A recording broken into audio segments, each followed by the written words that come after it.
We need you. Hell, I need you. I'm a mess without you. I miss you so damn much. I miss being with you. I miss being near you. I miss your laugh. I miss your scent. I miss your musk. When this all gets sorted out, I think you and me should get an apartment together.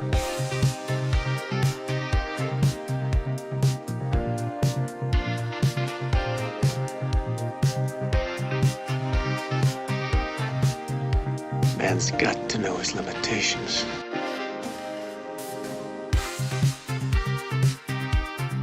Oh, hit that like. About to get started. I think we're up on the Insta. We had a great show this morning with Tara Dublin and Texas Paul. It is there for your viewing pleasure if you'd like to go back and look at it.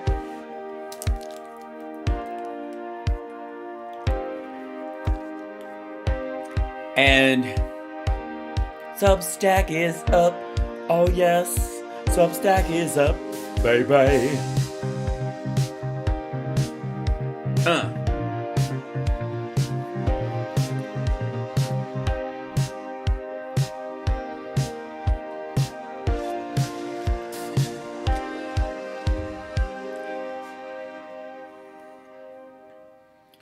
This is almost there. The Illudium Q36 Explosive Space Modulator. I love lamp.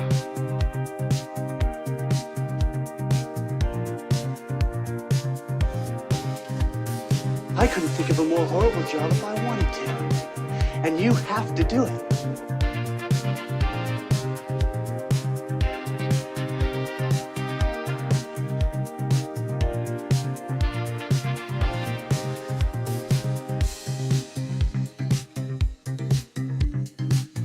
I'm funny how? I mean funny like I'm a clown, I amuse you? I make you laugh? What do you mean funny? Funny how? How am I funny? Groovy. I'm your huckleberry.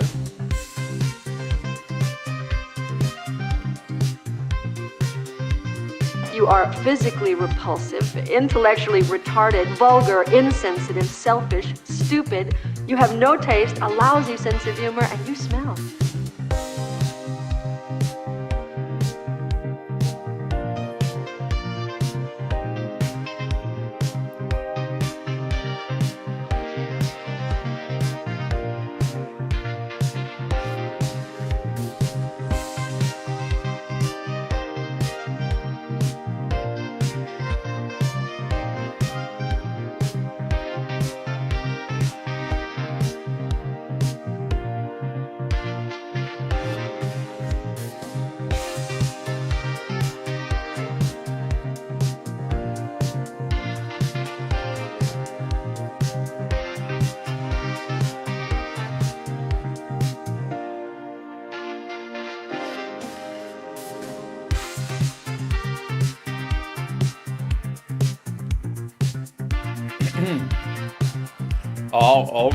All right, let's do this.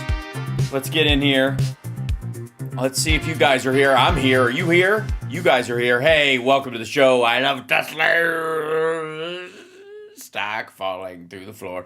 It's HalSparks Megaworldwide. I'm HalSparks. I'll be HalSparksing all night. Welcome to the greatest live stream in the history of live streams and our Blech Monday episode, our Blech Monday. Stock market searching for a floor while the fake out happened at the White House today. They are claiming they know nothing. They know nothing about the rumor that came out that he was going to pause things. And everybody around said, nope, it's not going to be a pause. And everything went back to falling through the floor. And I got to say, tomorrow's probably going to be more of the same.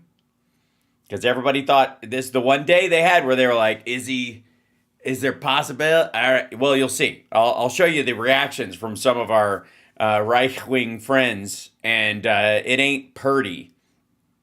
But first, let me say hi to the chat room. Welcome. Hi, chat room, you lovely folks. Can I just say, what are you doing being so awesome? What's going on? Yeah, my hair's back. I've been busy. This is true. You can always tell.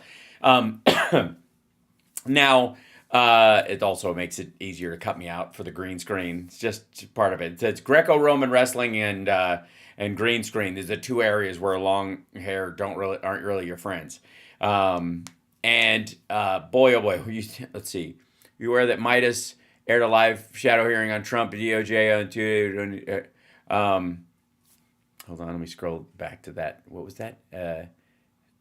Thought you'd already killed FEMA. Hope blue states don't. Oh, well, we'll get started on that. My Frankfort, Kentucky saw their worst flood rise since 1978, the flood I had lived through that I tell you guys about sometimes.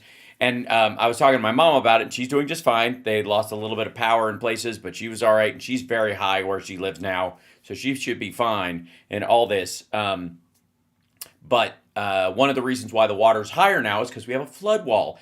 After the 1978 thing, the Army Corps of Engineers and state and federal funding came in, put in a big wall to stop the flow of the water, and therefore the water reached a higher point in the city where it marked early because there's a wall stopping it. So to see if the wall's not there, then the water keeps going and it all flattens out and it doesn't get that high. But if you have a wall, it keeps going up against the wall until it goes over, and then whatever. So in some ways, it causes the amount of water in the area to look like it's gone higher, when in fact it's really just, that's what happens when you have a dam, essentially.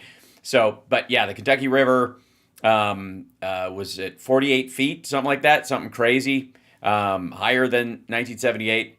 Not fun. But everybody in my family's okay, and they haven't had a tremendous amount of like harsh flooding, again, because of that wall, which again is why you prepare for things. That's the kind of thing the government does well. It's not like some rando rich dude in the area just decided, I'm going to chip it about a wall. It's about time. And so there you go. Yes, it's very wet and soggy in Ohio. My dad lost power for a little while. When you've got home dialysis to do, not good. Not good, kids. Guess what my dad's getting for Christmas this year? And he's getting a home battery system, and it sure as shit won't be a Tesla one. I'm going to probably have to make it by hand out of like, by chaining together AA rechargeables in a big array, which I can do because I'm a crazy person. Now, yeah, a generator. Yes, well, that they already have. They do have one of those.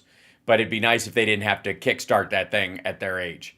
So let me show you right here. One of my favorite people, ladies and gentlemen, Peanut Butter Dickhead. Whoops, why is this on? Oh, that's adorable. It's the wrong screen. You silly thing.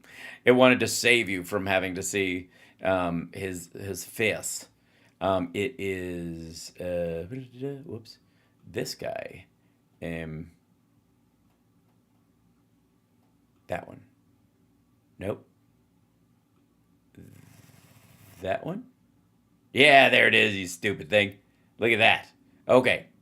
Oh, that's interesting. Okay. Anyway, so Peanut Butter Dickhead decided to go for a walk outside his office. I went on a whole fuck Trump march, and he's just going on a walk outside of his building somehow, doing a loop. And he's got his Valuetainment Futures Bright hat on that was signed by Donald Trump so he could look up and see Jesus.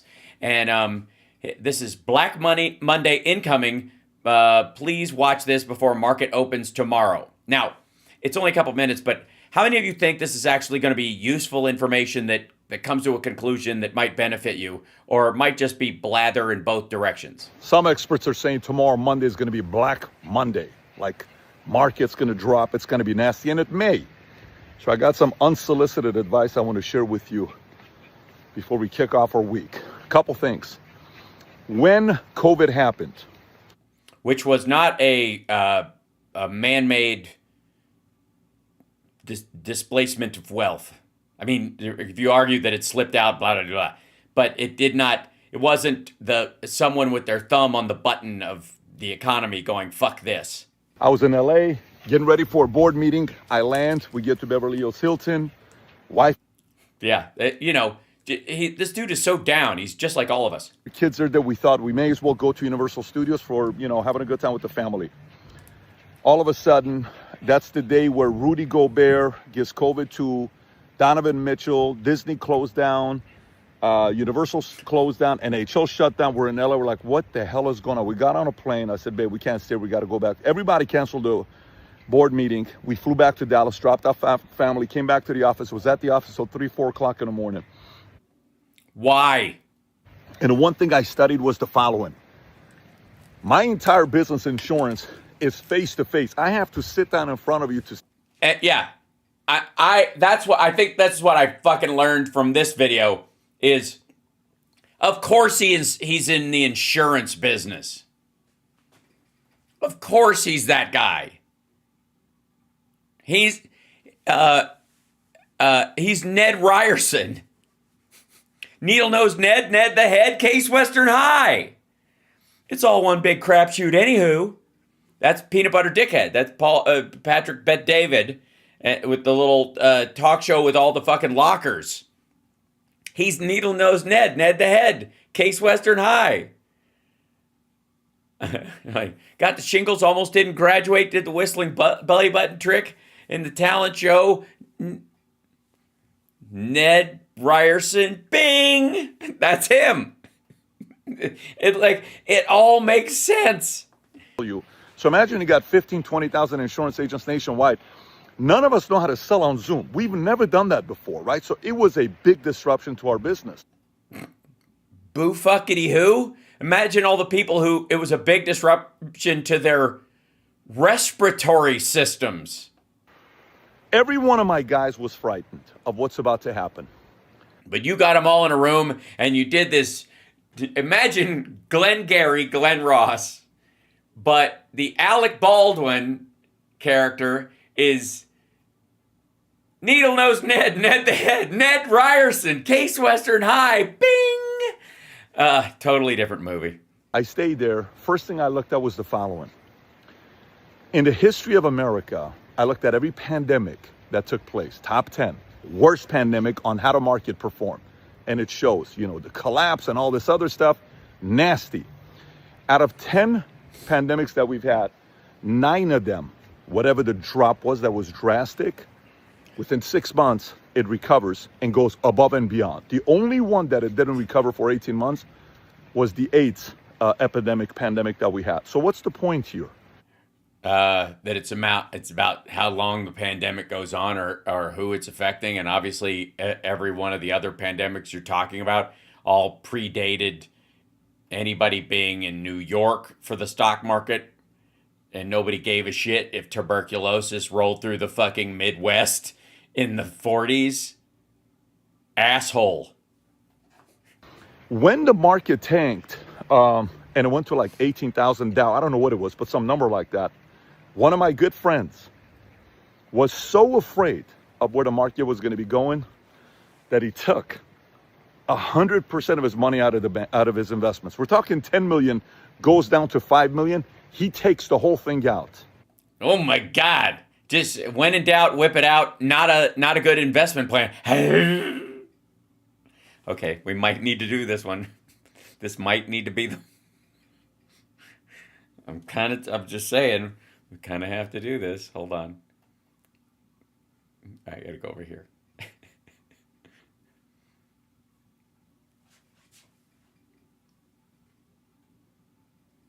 Okay. Maybe, did I hit it? Looking too far to the right. Hold on. I gotta do this again. Okay. Next one. Then we go to here. Hold on. Shift 4. There we go. Anything. I drag this down here. That's pretty close. And then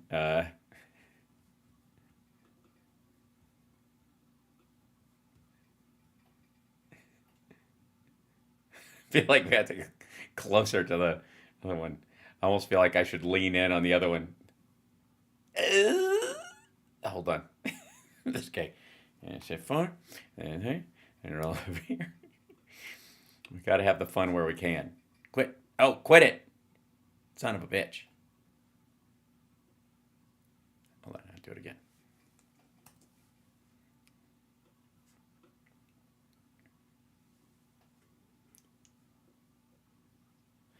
All right.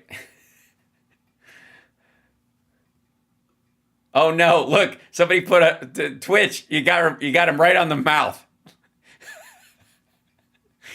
Come on, guys! I'm working here. All right, let's try this. All right. One more time. We'll do this in like this. Son of a bitch. I can't reuse it. That's funny. All right. All right. Next time we'll do it again. It's all. I mean, it's an occupational hazard. We have those though. All right. Anyways, what were you saying again? Peanut butter dickhead. 3 months after he takes the whole thing out, everything goes back to the normal price that it was before and beyond. But he lost $5 million. So what's the moral of the story? Be faster at buying the dip while other people are dying of respiratory failure. Whether tomorrow is going to be black, if it's Black Monday tomorrow, I'm losing tens of millions of dollars tomorrow, and purely investment-wise. But if it is, pump the brakes, not your financial advisor, seek counsel. I got to put that disclaimer out there. Pump the brakes, don't make an emotional decision. If you're By the way, these guys are all over the place. Like all the right wingers are saying, trust the plan or whatever. But at the very least, they're like, don't panic sell because you'll make Trump look bad. passive investor, not an active one. Active is somebody that watches it 24/7 and is managing everything that's going on. But if you're passive, 401k, mutual funds, stocks, bonds, stuff like that you have, that all of them, oh my God, Bitcoin went to this, Ethereum went to this, look at the Tesla, look at Max 7, look at Roger, what are we going to do? Yes, I agree. Above all, here's I'm not giving advice to you guys, but I am giving advice to him. Hold your Tesla stock, please. Please, God. Please hold your Tesla, hold all of it. Don't panic. Keep all of it. And hold on to all your ancillary crypto, Bitcoin, and all the little offshoot ones that you think are good. Hang on to all of them. Please. Please hang on to them. Especially, as a matter of fact, if you think Tesla's hit bottom before everybody else, you should probably buy more of it. I would recommend more of that. Fucking dunce. Pump the brakes. This tariff situation is gonna come about, and it's gonna go. It's just gonna go. One thing that the president knows, and every CEO of every job knows: if the market goes into shits, guess what? The other party's taking over midterms. I don't know if you understand what I'm saying to you. So every leader knows when you come. Yeah, apparently not, dickhead. And you make some drastic changes, it better work, or else the other side's going to get a job. They know that. Trust me. So. Do they? Having said that, long term, future looks bright. Short term, only the paranoid survive. Whatever you do. Only the paranoid survive? The paranoid thing would be to get out of the market, dummy. You just don't. Never mind. Try to tap into your ability to reason. Not emotion, but logic and reason. If you do. Yes, logically, no one would own Tesla stock if they were being logical in their logicalness. We're all going to be fine. But I will tell you, we are about to go through some bumpy. This is why I call 2025 the year of surprises, because I know. Yeah, that's what you'd call. Yeah, year of surprises. Hey, asshole, I like surprises on my birthday, on Christmas. I don't peek at presents because I want to see what they are after. Jesus Christ. It's not, that turmoil is not another word for surprise. Was coming up, and I knew if the president was going to do what he said he was going to do with tariffs, lots of enemies, and many of the enemies he was going to create were going to be domestic. People who lose money, and a lot of people have lost money so far in 2025. But I'm still sticking with him because the future looks bright with this guy, and the important thing is he's deporting Maryland dads to El Salvadoran prisons, and that's what we voted for. I don't want you to be surprised tomorrow if Monday's a crazy day with the market. That's why I call 2025 the year of surprises. And if you know one thing, if you've seen Tom... oh, God, hold on. I know a bunch of you are like, you know, if this was a movie, a giant alligator. Sorry. This movie Cocktails, which is my.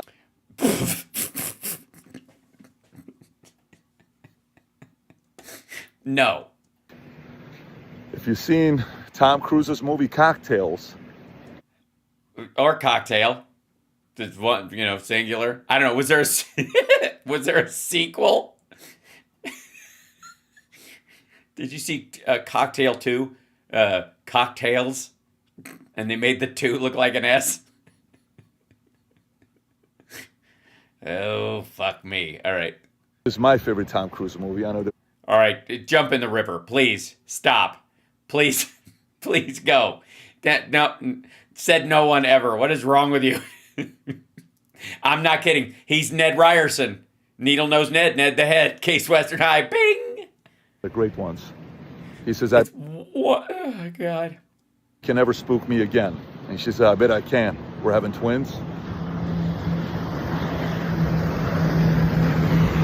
I just want to make sure you don't get spooked tomorrow if the market is crazy. Just stay in control. Stay in control. Me, I'm going to dive right into this shark-infested water because I lost $17 million on Friday. A sploosh. Good Lord. Hoover, Epstein, and Castellano were never just playing nice. All right, we gotta click on this. See what the shit. So there's power in going through that, Rob. But let me give you some stories here on what happens when we look at different space. Okay, J. Edgar Hoover, the mob. The mob had stories on him. You've seen this in many different stories, how he was a cross-dresser and at the time uncomfortable, didn't want anybody to know. This is a guy that ran the FBI for 50 years. And the mom would ask him and say, there's no such thing as crime families. There's no such thing as crime families. They wanted that. They got favors on the back end. And he had control of a lot of different people himself with CEOs, and he got deals done himself. They had that. Paul Castellano had a lot of blackmail on local business owners that were doing certain things. And he said, hey. I guess you're going to get around to talking about Epstein and never get to the fact that Trump was one of those people.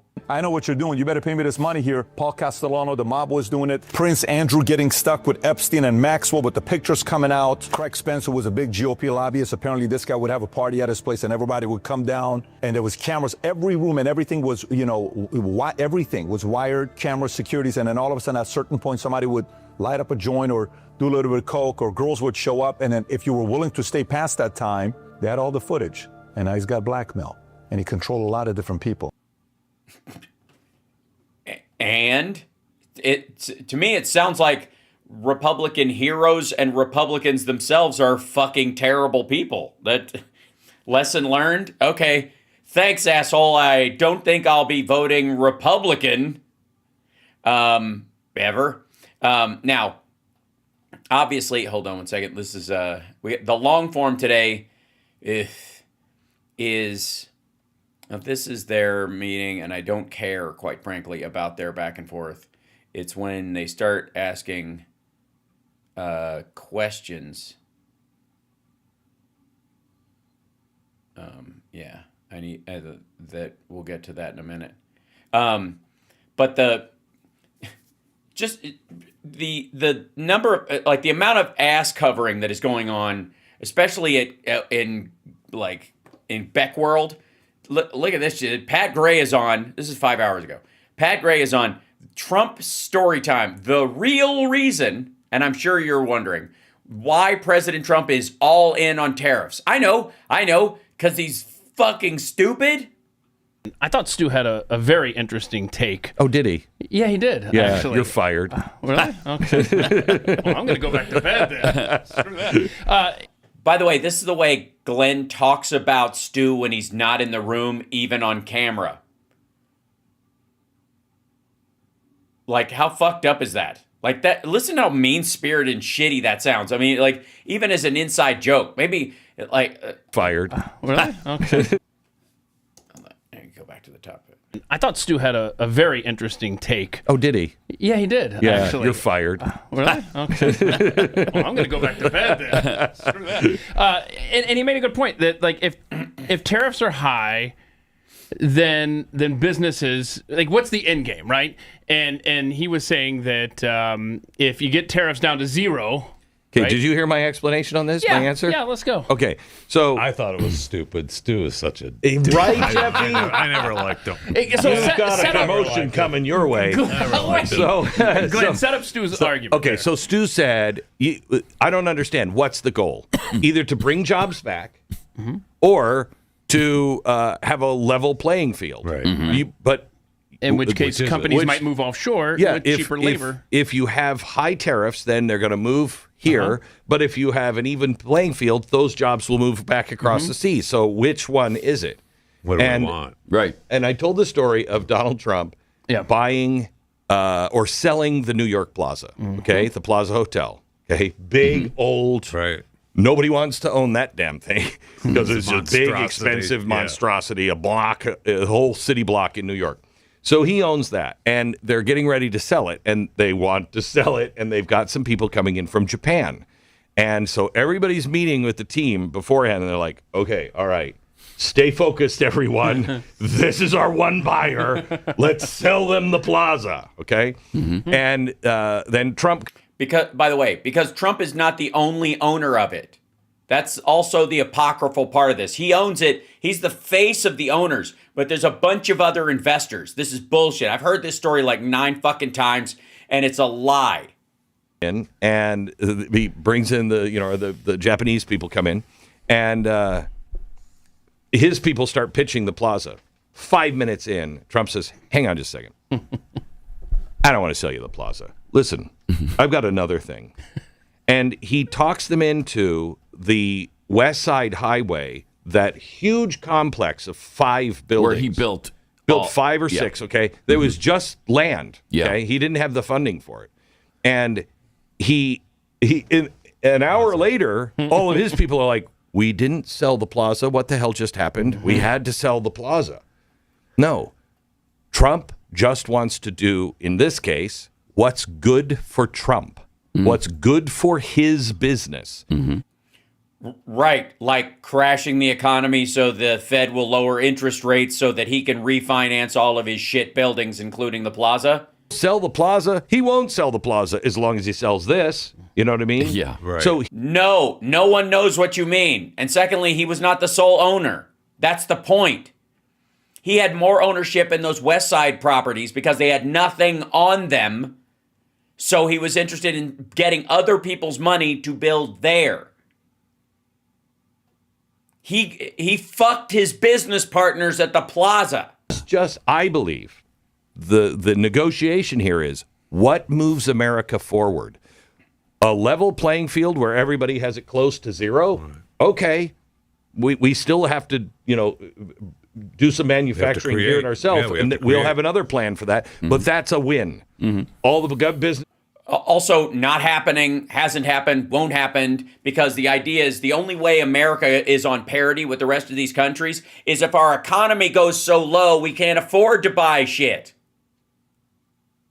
That equation that he's showing around is not about other countries. It's about the American consumer losing their power to buy things overseas so that the trade deficit comes down and he can go, look, they're buying as much from us as we are from them because we're buying 80% less because we're fucking broke. No, the parity concept without that manufacturing already existing is insanity. It makes no sense. And the idea that he's like leaning back with his dipshit GB hat on, hanging out with Pat because Stu is unfortunately too smart to not see through his bullshit. So he's like, where can I go to find people who are soft-headed enough in the building that they'll think this is smart? He's literally like dunce shopping at the Blaze. He's walking door to door trying to just find someone he can sit in front of where, like, I need to find somebody dumber so my idea sounds smart. Motherfucker. Move over here to the United States, that's a win. So No, it isn't, because the price of those goods goes up too. If you make something in a low manufacturing country and then the price of that is set partly by how much it costs to physically make the thing, and then you move it to the United States where it's more expensive to make in a factory, then the price of that thing will go up as if it had a tariff on it anyways. It ends up being a never-ending tariff. The difference is the tariff is only felt by the people who buy it on the end of the consumer chain. It's not the bulk buyers or any of that kind of stuff. It's the people who buy the unit. We don't understand it because Republicans are never in this position. Mm-hmm. Whatever happens, whatever they choose, we win. Yeah. We're always, whatever they choose, we lose. Yep. No, this is fucking dumb. Like this is meaningless blather. Incredible. Incredibly dumb, incredibly fucked up, incredibly blind. That's what he's doing. I hope so too. And again, it's not. It's not what he's doing. And if it is what he's doing, it isn't what's happening. Like, if he thinks that's what's going to happen, he's even dumber than if he has some sort of I don't give a shit if it happens or not, which is stupid too. You said he's earned the benefit of the doubt. Yeah. Oh, yeah. When? After Trump steaks, Trump vodka, Trump water, Trump football, Trump airlines, Trump fucking casinos, Trump steaks, Trump university. Then, how about the near cancellation, but for the presidential election of The Apprentice, which was a comedy game show? He has not earned that right. His handling of COVID alone means you wouldn't let him drive the fucking car if he could drive at all, which he fucking can't. He's not only earned the benefit of the doubt, over the years he has shown us he has the best gut I've ever seen. Yeah. Okay. Oh, really? With that whole part where it'll just, like, COVID will just go away with the fucking sunlight? Right? When the sun comes out in the spring, little birdies will show up and fucking peck it away? The best gut? Holding off on warning Americans about it because he wanted to finish his Chinese trade deal, which didn't fucking happen? His best gut? Biggest, maybe, since Taft. Yes. He's smarter than I think anybody gave him credit. He's Absolutely. really super smart. No, he's not. He's put a good team together. Mm-hmm. Oh my God, this is the worst team we've ever had in the White House. The most important thing that we all saw in last summer was the guy is truly country first. Oh, 100%. And I don't know, except for Reagan, that I can say I have lived through a president That's right. who will literally die. Oh my God.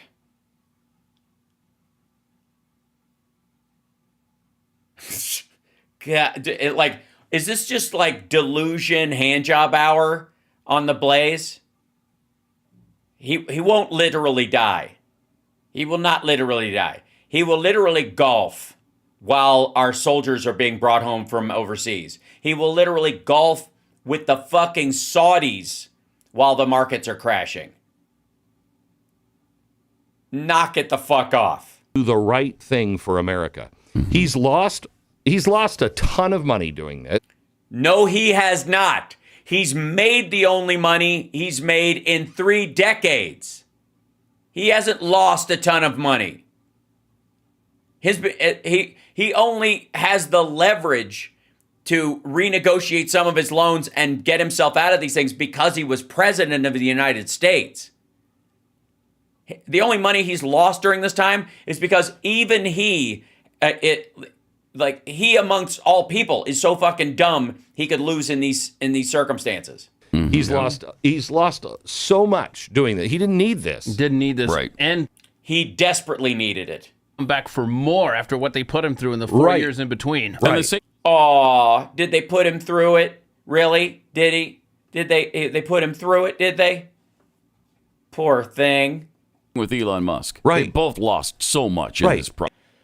Yeah, I mean, obviously, I think the mask got broken and everybody started they lost their veneer, their bullshit veneer of intelligence and capability. It's clear they love America. Yep. And in the same way that a vampire loves an open window. just want America to win. Yes. I say we give him the benefit of the doubt. Yeah. Yep. Even though it's something I don't necessarily I don't agree with it. Agree with it. I spent 30 minutes on the phone with him arguing about tariffs. Did you know that? Yeah, no. So he calls me up. Glenn, no, you don't like the tariff thing. No, I don't like the tariff thing. Okay.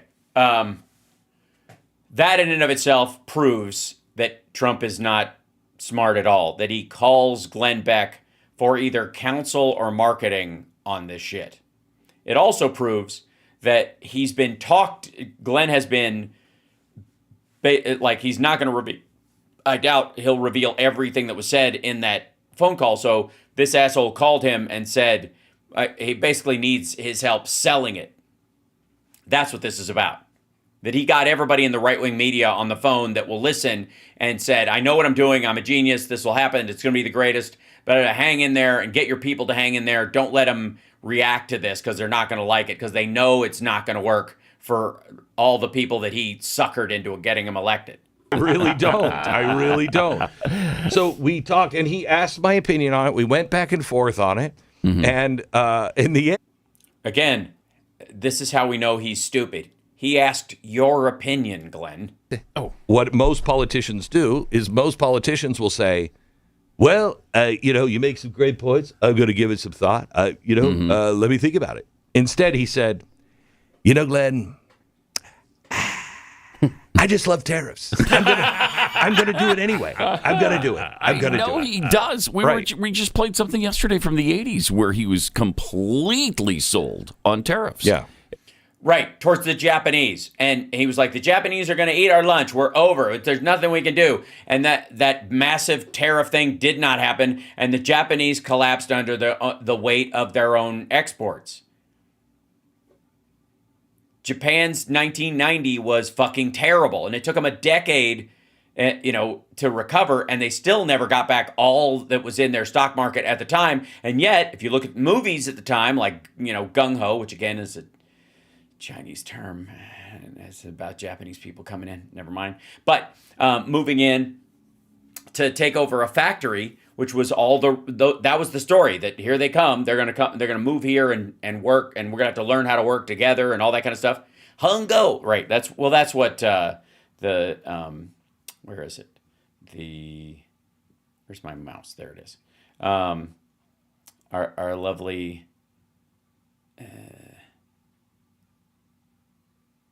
Brad Kavanaugh.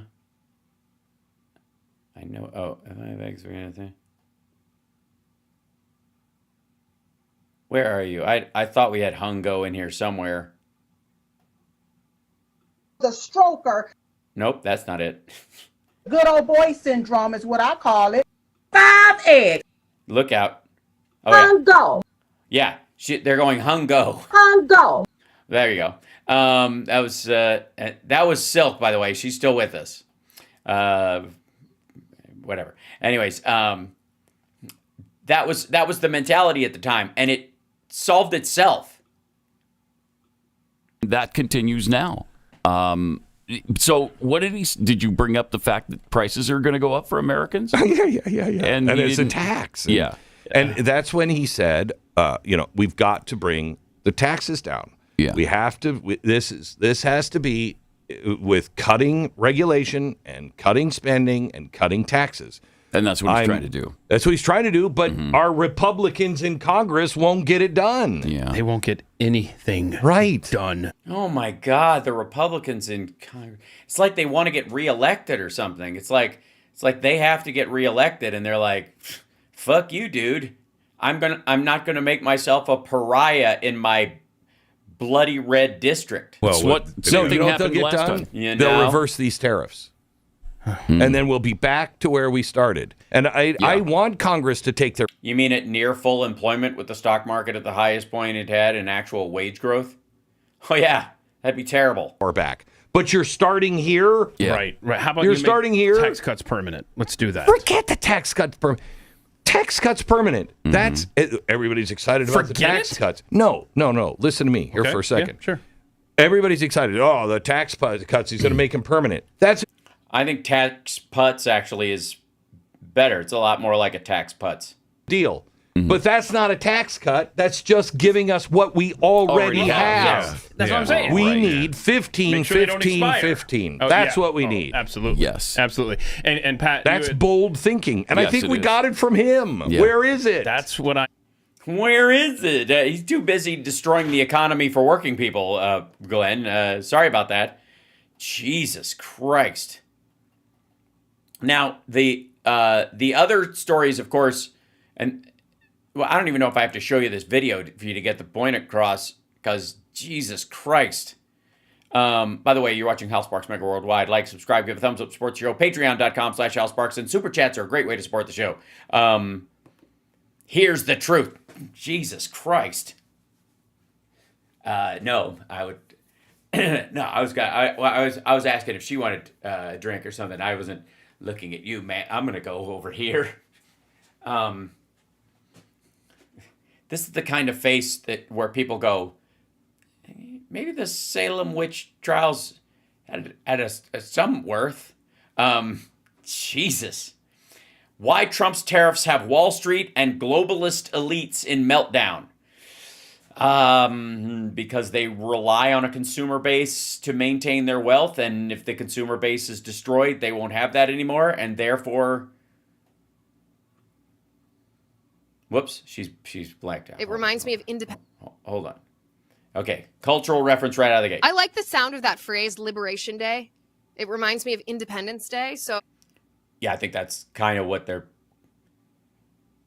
trying to do. I think they're trying to they're basically like stealing valor from Independence Day. Yeah. President Trump would not use that phrase lightly. So liberation from what? Yes, he would. He uses every phrase lightly. Look at the number of times he says, like no one's ever seen before. Talking about.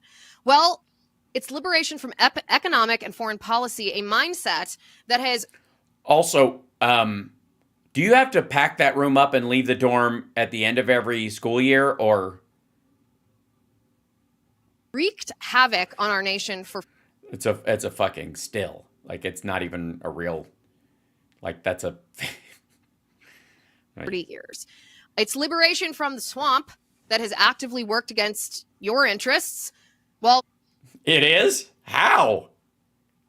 Wouldn't it play right into their hands because it's a very unpopular thing and will help him get kicked out of the office? Wouldn't the deep state before him crashing his own fucking presidency? taking action to make other countries wealthy at the expense of you and your family. It's liberation from countries and DC politicians ripping off the US taxpayer as they get wealthy and we go to hell in a handbasket. How is this linked at all? Seriously, how is this linked at all? Like, which Republican or Democrat who has big investments in foreign companies that want a higher tariff rate so that the U.S. dollar crashes or something? Explain yourself. Yes, it's buzzword salad. That's exactly what it is. These are just like emotional trigger phrases. It's like in the Winter Soldier. It's like all these phrases are like the single words that you read to the Winter Soldier to turn him into a killing machine. For decades, America's economic policy benefited just the Beltway class. That's actually The Beltway class? Have you been to Dallas, you dizzy fuck? The Beltway class? Have you been to Seattle? Have you been to Silicon Valley? Have you been to New York City? What do you mean the Beltway class? we got Trump, right? Because Trump was like, wait a second. No, we got Trump because the number of people panicked into racism over the border outweighed the number of people who give a shit. I, as a rich elitist myself, can see that the system's been rigged to benefit me, and I want to be your champion because you're the one that's been screwed by this. Oh, I see. You still think he's a rich elitist. I see. That's adorable. Okay, he's broke as fuck. He's leveraged out the ass. All of his properties suck. Golf courses don't make money. They're very fancy things to own if you have other wealth. And his buildings he's only part owner in, And if you take the Chicago building, for example, he's now the minority owner in it. Still got his name on it, though. And he's paying the highest interest of any other owner. And the result, of course, is that America's economic policy that's been rigged ushered in social degradation, too. And oh, I see. So cheap flat screen TVs and all the shit at Walmart made us all trans, I think is where she's going. Economic devastation all across the country. We have lost in our country millions of jobs. And to automation. because of that, men, after they have lost their job, have lost their purpose. Speak for yourself, buddy. And they've sought relief in the form of self-destruction, drugs, wayward lifestyles. Wayward lifestyles? Well, I don't know. Tell me more. Wayward lifestyles? What do they do? Throw a straw in their mouth and cock their hat to the side and wander off into the fucking sunset like that old show The Hitchhiker on Skinamax? Yeah, that's what I was thinking. I lost my factory job, so I want to be David Duchovny in the Red Shoe Diaries. Fucking, hold on. Well, the mill's closed, so I think I'm gonna go to Sturgis and meet a big titty lady. Fuck you. Wayward lifestyles. That's awesome. Is that because she doesn't want to say porn on the air? Porn addiction, which is really what they were blaming for the longest time. And you win. There's your wayward lifestyle, ma'am. Good God. As a result of this crisis among men, because... Mm-hmm. Yeah, all of us are, like, we've grown our hair long because we're trying to be like that Jesus asshole. You know what I mean? Like, who would do that? All right. The economic crisis, communities across our nation have suffered. Families have broken apart, and countless mothers and fathers have had to bury loved ones far too soon. Yes, I'm talking about the opioid crisis. Okay, so the opioid crisis is caused by factories being moved overseas. That's the argument now. Is that the hollowing out of certain manufacturing jobs. That's why everybody's using drugs. And what has DC's response been? Education funding. I'm just talking about Obama and Biden. I don't know what. Obviously, with Trump, it's fucking nothing. But education funding, trade funding, trade school funding. Enterprise zones under Clinton, of course, which were carried on under Obama. I think Trump renamed them, but that basically rolled straight through. Pell Grants, raising Pell Grants, trying to get people to be educated to do jobs that are here, not jobs that are gone. In general, that's been it. Infrastructure projects, which make up for a lot of those things. The maintenance of infrastructure and the like, almost per state, depending on the population, can match what the manufacturing jobs were, say, mid-'80s anyways. So, stuff like that. Well, they've told the forgotten man that life is good because now we have cheap iPhones. That'll make up for your dead son. You got a cheap iPhone. That's what you hear. Holy shit. Yeah. Oh, yeah, I forgot Narcan everywhere. Thanks, Obama. DC and those who run it in both parties have allowed the crisis on our southern border. They have created the crisis on our southern border by... Oh, they created it. Well, there's a difference between allowing it and creating it. Obviously, Trump allows it because his wall sucks. And then he created it through his Republican friends basically funding the run at the border. But allowing the border to be open for years. Wasn't open. And it's not just a matter of flooding our system with too many people. It's... How do you have too many people if you have near full employment and 1 million unfilled manufacturing jobs? Flooding our country with drugs that are killing our people. Yeah, the demand for those drugs is what floods them in. Again, this is not like the idea that Democrats are like, we're going to bring in Mexicans who will vote for us because we'll put them on welfare and they'll bring drugs to poison the white trash who are going to vote for the other side. That's the plot she's talking about. This is the great replacement theory told through, like through gauze. And they've continued to enact economic policies, whether it's trade deals or foreign aid or regulations that benefit everyone else, the entire world, but actually exacerbate our own issues. Really? You don't realize that USAID and a lot of the stuff it does is through the Farm Bill, and that it helps the agricultural community, as does SNAP, for example, that they're permanently intertwined. This, again, everything's a conspiracy if you don't know how anything works. DC has ignored the plight of you. Oh, me? Oh, shit. Well, now it's getting personal.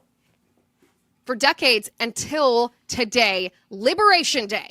Yeah, baby. Now President Trump is using leverage to put an end to economic decline. Fentanyl coming over our border. How's this going to happen? Let me tell you how it's going to happen. President Trump is now enacting tariffs and crafting his entire economic agenda with one goal in mind. Will this economic policy help the average American have a prosperous, purpose-filled life? And if it does, I'm going to do the opposite. Or will it continue to benefit the well-to-do? I don't know if it'll continue to benefit the well-to-do. Well, politicians and big company owners in foreign lands, while U.S. citizens are given the cold shoulder. Big company owners in foreign lands, while Americans are given the cold shoulder. It's very prosaic. I love when somebody uses the refrigerator magnet poetry setting on ChatGPT when they write their monologues. It's great. Tariffs, remember, they're a means. They're not the end. Oh, yeah? Guess what? Mostly designed to restore quality of life and dignity and purpose for Americans. We have a... Hey, hold on. Whoa. Fuckwad. Wait a second. The government has never and never will provide me with my purpose. I have a special purpose. And it's none of your goddamn business. But I do like your studio. Looking around here, I can tell you're a genuinely dirty person. There's a purpose in our country. They're designed to counter the failures of unchecked free trade. Unchecked free trade. Well, I thought they were supposed to counter the tariffs that happen in the lack of free trade. Free trade would mean there aren't any either way. Bets are already rolling in, by the way, as companies open plants in the United States, countries drop tariffs. And step up to impede the flow of fentanyl into the U.S. Take Israel, for example. They, as of today, have dropped all tariffs preemptively. Gee, and all it took was us giving them hundreds of 2,000-pound bombs that Biden wouldn't. Well, sorry, this is all about our trade barriers with fucking Israel?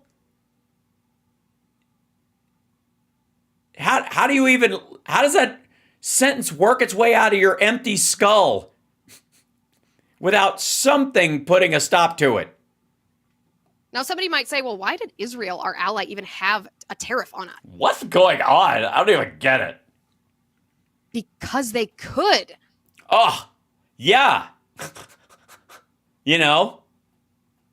Because Jews. Listen to what President Trump said. He's been on tariffs and on understanding exactly what's happening to our society as a result of unchecked. You're going to play the Oprah clip? She's going to play the Oprah clip? You think she's going to play the Oprah clip? For a long time. This is what he said a few years ago about Japan. Take a listen. Oh, no, okay. Our allies have taken advantage of us more so than our enemies. That's because there's no direct trade advantage with our enemies. We don't trade with Iran, dummy. Yes, there's more of a trade back and forth with people we actually trade with than people that we are at war with. Our allies are the European Union. We have a trade deficit of $300 billion with the Europe. Yes, because we buy more from them than they buy from us because we have more money than they do. We also repurpose a lot of their goods and resell them. Union. Our allies are Japan. You know, Abe was a very good friend of mine. He was a great guy, great. And I said to him in Japan, he was assassinated. And you told him that? He was a great man. He really was. I didn't see too many like him.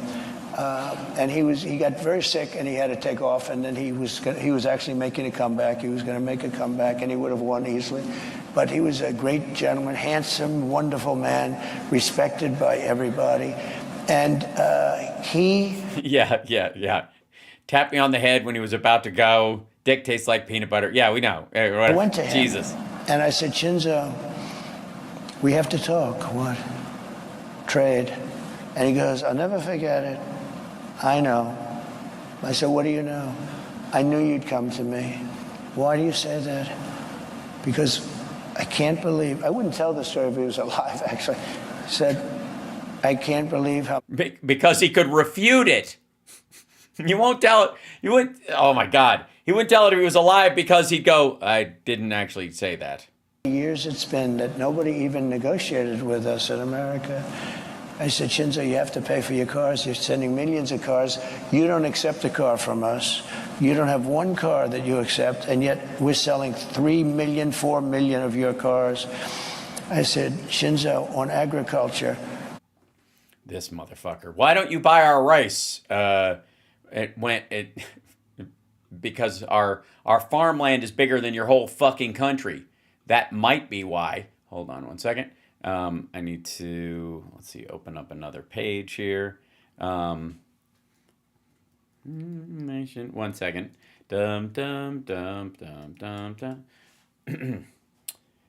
you go. All right. Even accept our agriculture. And I renegotiated the whole trade deal from a little disadvantage because I was stuck with a bad deal. I mean, we have trade deals that were so bad that I said, who are the people that are doing it? They're either very stupid or they're getting paid off, okay? It's one or the other. It's very simple. They're either very stupid or they're getting paid off, or Japan's an ally and they're half our population in size. Less than that. They're a third of our population. So obviously we will buy more of their cars than they buy of ours by at least 2/3. Secret Any option number goods? 3, both. They're stupid. Yes. Stupid. Well, if they're stupid and corrupt, how good are they at being corrupt? If they're great at being corrupt, they must be smart, I suppose, is the idea. They're getting paid off. But here's the thing. President Trump understands exactly what's happening to the American economy and the impact that these type of trade deals where Americans are taken advantage of, the impact that has on our day-to-day life. Yeah. We have the availability of goods unlike any other country in the world. We have an excess of cars in this country such that even our poorest can afford one. Even if it's an old used car, like the availability, these assholes act like, I mean, let me be abundantly clear. She thinks she has the lifestyle of someone living in Nairobi. She thinks that she and her fellow Texas folks have to, scrap together a living peeling precious minerals out of the leftover batteries from the junk of the world in a large pile outside of town, that she suffers every fucking day while talking into her Chinese-made microphone and her Chinese-made shelf with her Chinese art that she bought on, online, that was delivered, was drop shipped from China. Her sign that was made by a local sign maker probably, or somebody on Etsy, printed on Chinese banner. That was made in China. The little artwork there, that was made in China. All of this shit, all of it. Every single thing in her entire office, including her microphone, if you turn it upside down, it will say made in China. The chair, her fucking chair, her jacket, her shirt, all made in China. Everything. I guarantee, the camera she's using. The only reason this idiot is on the air at all doing her stupid fucking show is because she has the available gear made incredibly cheap by imports from another country. Ask yourself why Trump was the first president in 40 years to start using economic policy as leverage to benefit you, not the elite class. Because he wasn't. Obama steel tariffs, Obama tariffs on washing machines and the like. We've done this multiple times. He's not anywhere close to the first. You're very weird that you even think this. It just blatantly isn't true. What it means is you didn't give a fuck until this bigoted pussy grabber rolled into town, and then you American history started with when you became interested. That's a big problem with this crowd. And the answer to that question is kind of depressing. The answer to that question is maybe no other president in our lifetime has actually served us, actually cared about you. Well, the beauty of this is Trump understands how powerful these tariffs are. He can revoke them at any time. He can... No, he can't. No, he can't. If he does, his leverage is out the window too. And he'll just be this guy's always bluffing. Nobody will take anything seriously. He has to hang on to it. And the other thing is, he knows when he's going to. And let me tell you, there's going to be a bunch of people 2 days before he calls off a bunch of these things. They're going to make a shit ton of money because they're going to know. And people all over the place are going to be watching people close to Trump. You'll watch the market.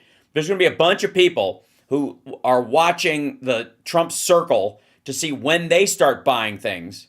They're going to follow their purchases because they know they've been whispered to. He's like, yeah, in 2 days, I'm going to pull these off. So buy in now. This is the floor. implement them at any time. He can even use them to prevent war. Huh? Like the Houthis? Listen to this, for example.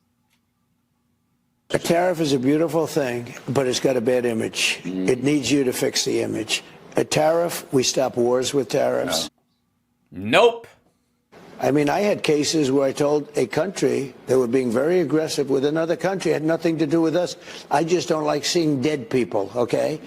And they were going to go to war. And I said, if you go to war, and they do a lot of business with the United States, I'm putting 100% tariff on everything you do, any business you do with us. No, this has nothing to do. I said, it does have. I stopped a war. Bullshit. No, he didn't. Again, it's like she believes this shit. And if you'll, I'm fairly certain. Let's see what the do with this. No, this has nothing to do. I said, it does have. I stopped a war.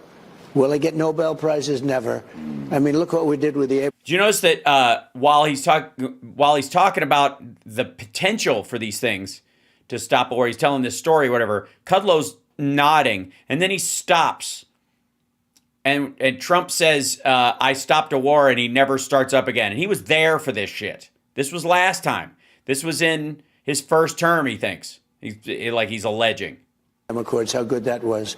But you can stop wars with tariffs. You can stop wars with tariffs. Oh my God. They are basically, oh my God. I think tariffs are, we're going to put a tariff on measles. And then nobody has to get a shot. You don't have to get the jab. We're going to tariff COVID. Then you'll see how you like that, deep state. Deep state. You ain't going to chip me unless it's the Elon chip. In which case, I probably get a discount. Also, an interest. Sorry, you can't say also when the thing you just said doesn't pertain to anything and certainly does not act as evidence of your next point, which it can't possibly. Point. Those who criticize tariffs, maybe they're also in the camp. You can look at each individual person of profiting from forever wars. They don't want a tool that can so easily be used to stop a war that they want. Okay, so people aren't against blind blanket fucking tariffs because they want massive wars forever wars. And by the way, forever wars is just this code for fuck Israel and fuck the Palestinians. Just let them kill each other, and whoever wins, might makes right, and then we'll partner with that side. That's what that shit is. Anybody who says no more forever wars, what they mean is fuck the Palestinians in large part. But there's a crossover crowd, not unlike Liz and the whole like. I mean, we do need all the Jews to go back there, but just so Jesus could come home. In negotiating, you can use carrots and you can use sticks. Trump uses both. Tariffs are the biggest stick that he has. So what's the carrot here? Well, remember, if companies don't want to pay tariffs, all they have to do is open a shop in America. Yeah, that's not a carrot. That's not a carrot, stupid. Like, the carrot would be like a tax break on top of that. A carrot would be a benefit because, again, the cost, if it takes you $1 billion to move your factory, but you're only going to pay 4 years worth of tariffs, and it's less than, a third of that, and somebody's going to come in, or even at the midterms and go, okay, enough already, then you won't move shit. You'll just pay the tariffs for a while, pass on the cost to your customers, let the price go up, make it uncomfortable for Trump and his crowd, and they'll get voted out, and then you don't have to move your factory. You've actually made it easier for them. For business, and the American people will be the ones profiting. I like the sound. Such a goofy. I don't get it.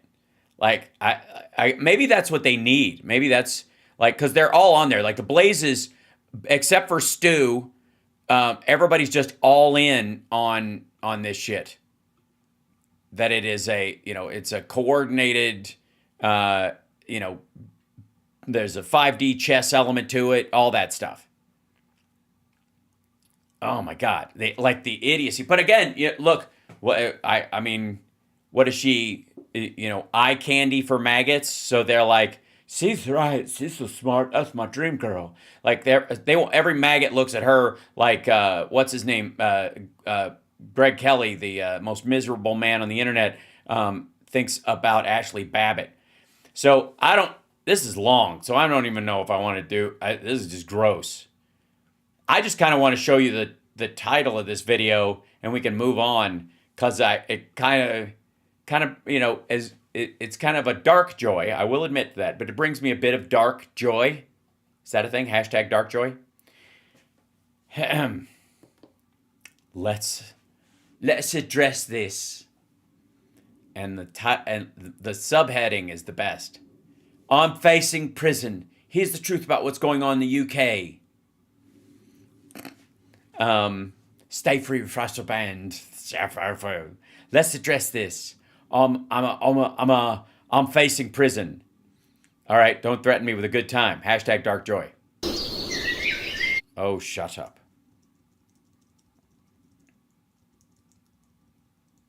That's an ad. Is it? Maybe not. Hold on. A lot of wailing and gnashing of teeth. For Stay Free with Russell Brand, and how long will I be free for? Wherever you're watching this. Too long. I win. That was the right answer. I would like to say I got the no. I got the right answer first. God damn it. I was like, that's right. I win. Thank you very much. Too long is the answer. YouTube. Ultimately, we want you to make your way to Rumble and Rumble Premium. If you get Rumble Premium, you're supporting us and you get... And by us, I mean me and my lawyers. Participate. Yes, part of this will go to the Diddy Fund. The glorious lineup that includes Tim Pool, Crowder, but Glenn Greenwald, Kim Iverson, so many free... Arseholes. Speech advocates. We'll be talking about the UK today and free speech in the UK. We're, of course, going to talk about the protests across the United States of America. We're going to be talking about Trump's tariffs, and I'm going to... But first... As best I can, the charges of sexual assault and rape in the UK that have been made against me. What I feel when looking at it with my heart as open as I can manage... Okay. All of us just go, so you mean completely closed like a fucking rat trap? Is that knowing that there are people that to whatever degree and for whatever reason willing to participate in a venture of this nature means that I recognise that I must have in some ways caused harm. Oh, all right.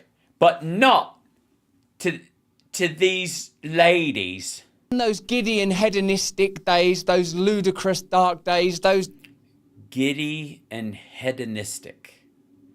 I don't know. I mean, I never thought like rapey behavior comes across as giddy. Was everybody chuckling when this happened? No. The girls were telling you to fucking stop. Where I was part of a culture. He does sound a bit like Vivian. Neil! That then seemed to warmly applaud and celebrate Epicureanism, the relentless pursuit of pleasure, a kind of casual godlessness, the kind of godlessness that leads to the erection, forgive the word, of false gods everywhere. 1 minute this is your idol, the next minute this is your... Oh, Jesus Christ, man. Your behavior is your responsibility. You're not a product of a loose society. People just kept cheering for me to do it, so I just kept fucking doing it. Then it's on you.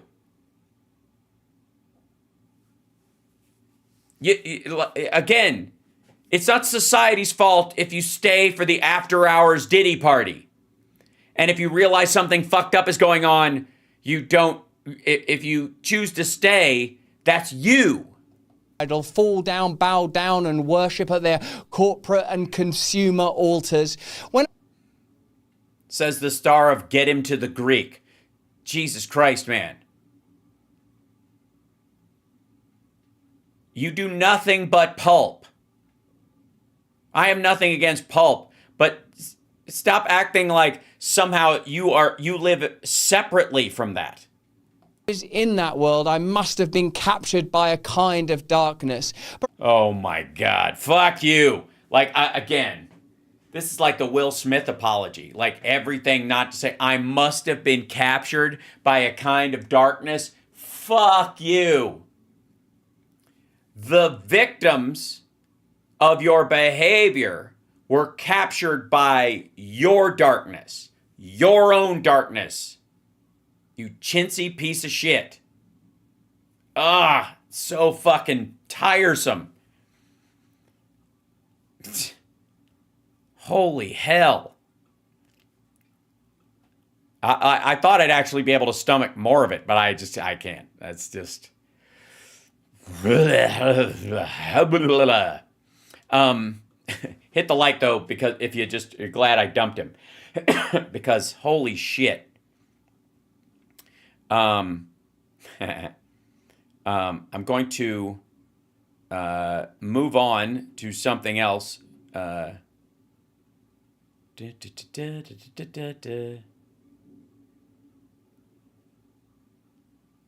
trying to find the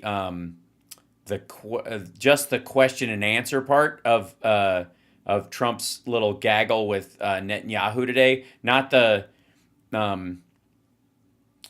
Is this one it? I think this is it. Oh no, that's him walking in. Shit. Where he actually took questions from, because I watched it like live on the news this morning, in their little sit down. There was an angle where you could actually see the reporters, which is what I wanted to look at, because I think that's kind of crucial to this, is like seeing like how he responds to questions and how he kind of like shovels off responsibility and stuff to Netanyahu. Let's see. Chairs. That's the Gaza thing.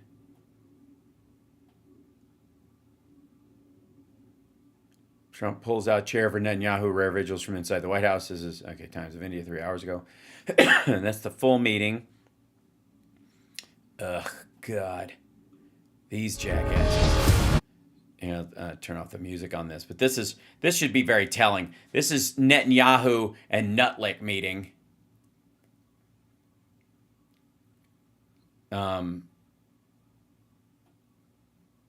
And like the way these assholes suck up to Netanyahu it's almost as gross, if not worse, than the way they are with Trump, because you almost half expect them. So they do this little round table with Netanyahu. Trump's not there. This is just the cabinet kind of hanging out with him while Trump is, I don't know, putting or some shit. Then they have a get-together. And let me see if they ask questions. Unbelievable distress. They said no. I said all of them. I said, did they ever wink at you like you'll be okay? Okay, yeah, so this is where he's starting to take questions from people. Because they didn't talk for long before they started taking questions. So we're going to be approving a budget, and I'm proud to say, actually, the biggest one we've ever done for the military. We're cutting other things that were... Oh, by the way, yeah, he's announcing $1 trillion officially. Oh yeah, sorry, nut warning. That's I apologize, guys. That's on me. We have to put that up. I have to establish a button for that real quick. I'm just going to build that right now because I think it's especially the people who are new. A lot of them can't possibly be aware of the. Let's see. We'll go to multi-action. We'll create that there, and we'll do OBS, and there it is. And we'll go source visibility. This, and let's see. Seeing this one. We're in comms, right? Yeah. Put this in here. And they go this kind of thing. There you go. And then we'll also add another one. Let's see. Source visibility here. And then, let's see. I don't know if it'll turn it off once I'm done.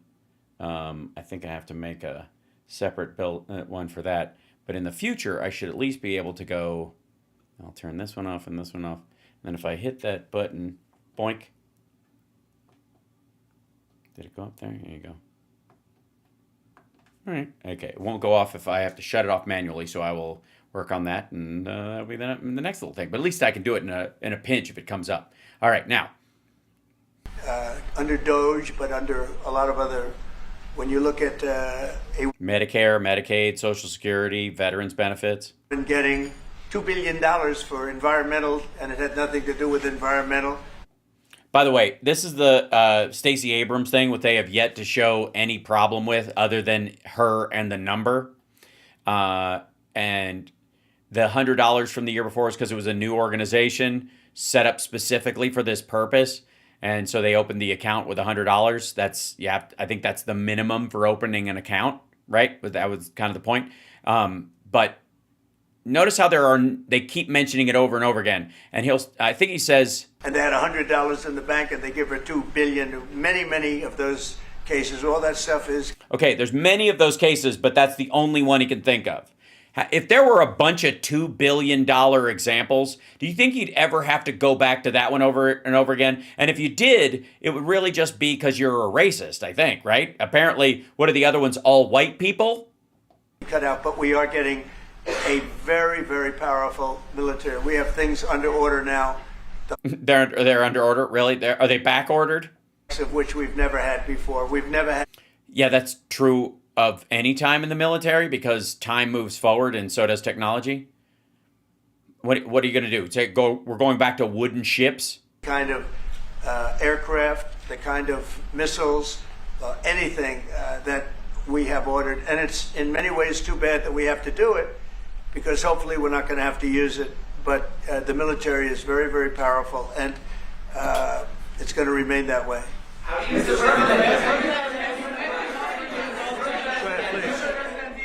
Yes, Queen. Thank you, Mr. President.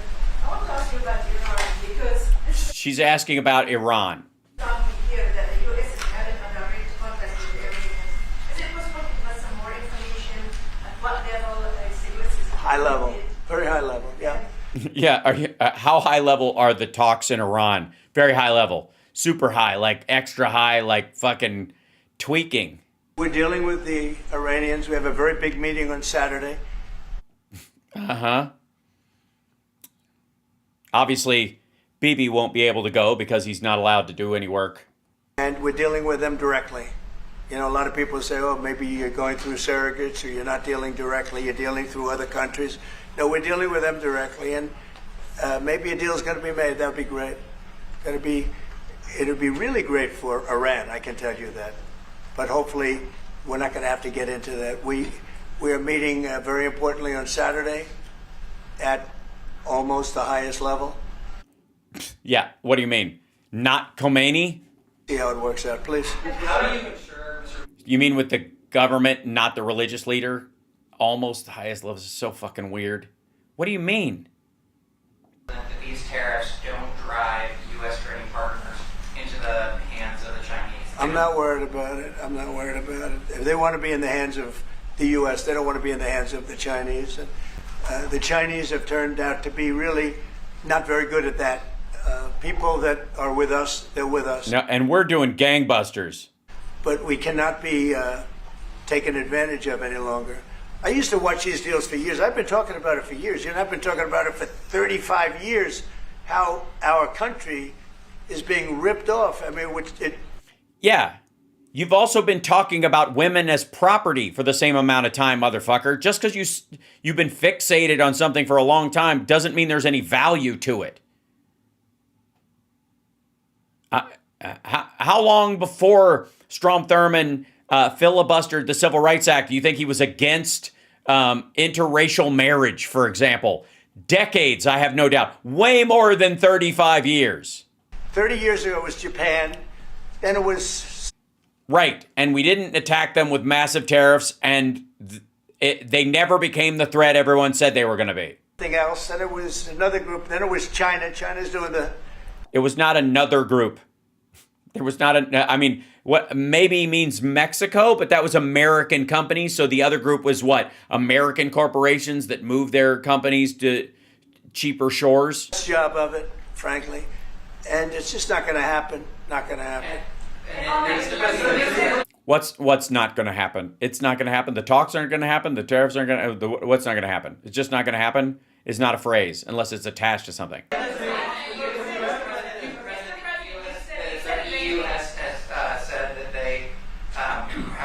Zero for zero tariffs on cars and industrial goods. Is that not enough? Well, the EU, no, it's not. The EU has been very tough over the years. It was, I always say, it was formed to really do damage to the United States. Yeah, because you're a fucking lunatic. That's NATO is really a treaty against America. It was formed. It was formed with all of the countries from Europe. I guess most of them, not all of them. Right, but most of them are from Europe in the European Union. I've heard that. I don't know if it's true. I'll have to check. Most of them. And they formed together to create a little bit of a monopoly situation, to create a unified force against the United States for trade. Oh, you mean they were pushing back against what they perceived as the monopoly of the United States?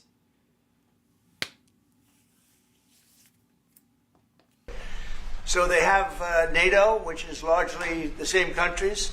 And they took advantage of us dollar-wise and militarily until I got there. You know, I was able to get $600 billion from NATO. Where you didn't get it from NATO. It didn't come to the United States. It was a commitment of payment. Post-2008, it took them a while to ramp back up. That's it. And they're going further than that because of the threat from Russia and the lack of support from the United States. Believe me, nothing has done more for NATO expansion and NATO spending than this asshole dropping support for it. They're going to have to commit to even more of it. It's going to grow even further. By the way, the only upside to that is that it's going to be very upsetting to Putin. They paid NATO because most of these nations weren't even paying. We were paying for NATO, so we're paying. Also, what the fuck do you mean we were paying for NATO, you weirdo? It's not even how it works. Everybody commits a certain amount of their military spending, their GDP in Europe, to NATO. It's not fucking dues. They don't pay us dues. To guard them militarily, and we're not guarding them militarily. We're with them. It's a treaty. It's an organization. Multiple countries. This is so odd. Us on trade, so that's not a good combination. So now. So now I have a phrase that sums up all of this, I think, in general. Bullshit! Yeah, that's right. It's really turned around. It's the opposite. And the European Union's been very bad to us. They don't take our cars, like Japan in that sense. They don't take our agricultural product. They don't take anything practically. And they take a lot of shit. We have a trade imbalance with them. But if they didn't take anything, that it would be 100%. We buy $300 billion worth more of stuff from them than they buy of us. Like, that's it. And because we buy $300 billion more from them because we have that much more money than they do, even as a collective. They send millions of cars in a year, Mercedes-Benz, Volkswagen, BMW. A lot of them are built fucking here. Again, like the fucking Figure 1 robots are working in a BMW plant in North Carolina, you dipshit. They're sending millions and millions of cars into the U.S., but we don't have a car that's been sold to the European Union or other places, but let's go for the European Union. And it's not going to be that way. It's got to be fair, reciprocal. It's got to be fair. It's not fair. We have a deficit with the European Union of $350 billion. Right. We're double the size of their economy as a collective. We are double the size, $26 trillion, at least we were. $26 trillion compared to whatever, 14 for the European Union. Of course we buy more shit from them than they buy from us, dummy. And it's going to disappear fast. And one of the reasons and one of the... Yes, it's going to disappear fast because he's going to take away Americans' ability to purchase things because they will be broke. And disappear easily and quickly is they're going to have to buy our energy from us because they need it. They're going to have to buy it from us. They can buy it. We can knock off $350 billion in 1 week. I see. So we don't care if about manufacturing. It's just dollars. So this is about helping like oil and gas companies with the excess that is going to be happening because we are headed towards a glut. They have to buy and commit to buy a like amount of energy. And we have that, we have more energy than any country in the world. I don't know if you know that. He knows everything, but the one thing he may not know, we have more energy than any country in the world. We have more... I can't get past the fact that Netanyahu is looking at him like, what a fucking moron. I can't wait to shove my hand up his ass and operate him like a fucking ventriloquist dummy. Every kind of energy, every form of energy, from oil and gas to coal, and people talk about, I call it beautiful, clean coal.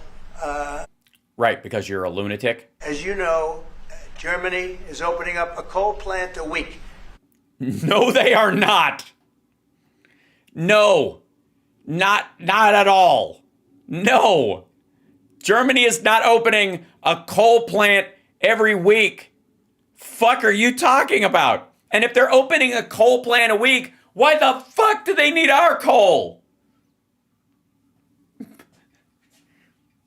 Eventually, we will get the proper coal from everywhere. We will take it from Poland. Tried the windmills and it didn't work. They tried all the other solutions and they were ready to go out of business. Now they're doing a coal plant a week. China is now up to 2 coal plants. They're Whoa, wait a second. Oh, fucking hell. Like, okay, dude, look, watch Netanyahu, because he's like, oh, okay, all right, okay. My friend, you sound like a fucking moron. Doing a coal plant a week. China is now up to 2 coal plants. They're opening 2 major coal plants every single week. No, they are not. Like, this is just, like, how is the next reporter like, sir, no, they aren't. Germany is not opening a coal plant a week. China is not opening 2 coal plants a week now. That's not happening. That is not, no, you didn't hear that anywhere. That's nonsense. That's bullshit. Like, how is the next reporter who gets to ask him a question not going, that's not true at all? It isn't.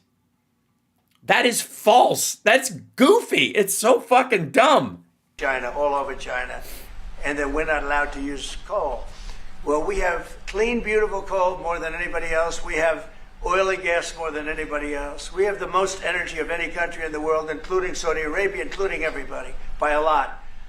And I took it to #1. We were #3, and I took it to #1 during my administration. No, you didn't. You didn't. You got to #2 which is perfect number for you. Biden took it to number 1, and it stayed there. And the reason that we were hurt so badly and the reason that we went into such incredible inflation during Biden is COVID. It was also their bad spending, but energy. It was COVID. It was the reshoring of factories and the supply shock caused by COVID. It was 100% that. 100%. It wasn't because there was too much money in circulation. It wasn't because oil and gas prices went up because of policy at all. It wasn't. It was supply shock. Because they played around. Which, by the way, is exactly what's going to happen because of his tariff policy. This incredible thing that we had built, this administration had built, and the energy costs went through the roof. And when that went up, everything else followed. Now, if you look at what's happening, you're going to see this today. I said we're going to try and get groceries down, right? Like he gets so fixated on the word groceries.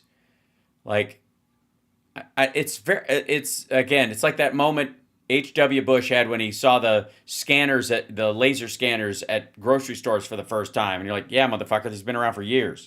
Term, but a beautiful term. Eggs. So when I got in, the press went absolutely crazy the first week. They said, eggs have quadrupled in price. I said, I just got here. Tell me about it. And Brooke Rollins and our team did a great job. And importing eggs without any tariffs on them from Turkey.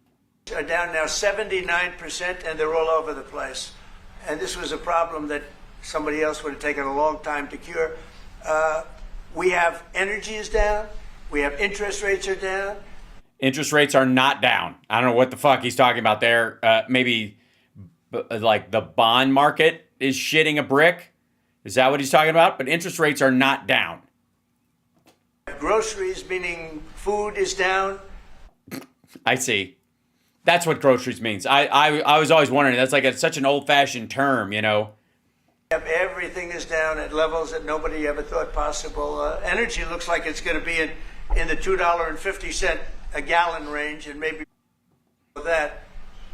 Yeah, eventually, someday, when everybody has electric cars and nobody needs gas anymore. So for gasoline. So we're really doing amazing. I mean, we're cutting prices because prices got so high people couldn't live. I mean, the prices for groceries, the prices for standard groceries, standard things were going through the roof. They couldn't live, and now those prices are coming down. So call them groceries, but that's down. Call them groceries. I swear to God, this fixation is such like an elite shithead fixation. How do maggots explain this? We got to have a maggot in the chat here somewhere. Hey, maggots, what the fuck is with his fixation with the word groceries? Like, you don't go to the grocery store. I'm going to the grocery store. Like, you don't necessarily say to buy some groceries, but you say grocery store pretty, freaking commonly all over the place, right? That's not weird at all. It's not an old-fashioned term. But if he feels like he has to explain what groceries are to all these people who don't do any of their own shopping. That's what this is about. He has never shopped for himself. He's never bought anything himself. Even when he was pretending to on the campaign trail, the campaign was paying for it. Down, and interest rates are down. Everything's down. And the interest rates, the beauty there is when we refinance debt, debt's become such a big factor in this. Yeah, so this is what he's trying to do. He's trying to crash the economy so it forces the Fed's hand so they have to lower interest rates. Let's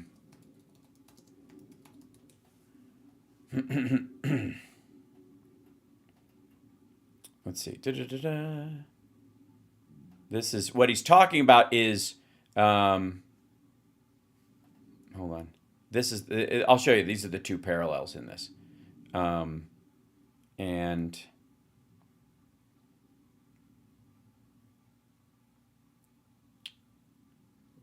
JP Morgan's thinking there's 2 hours. Yeah, I don't think so. Yeah, here you go. So what he's talking about here is this mortgage rate variance. Meanwhile,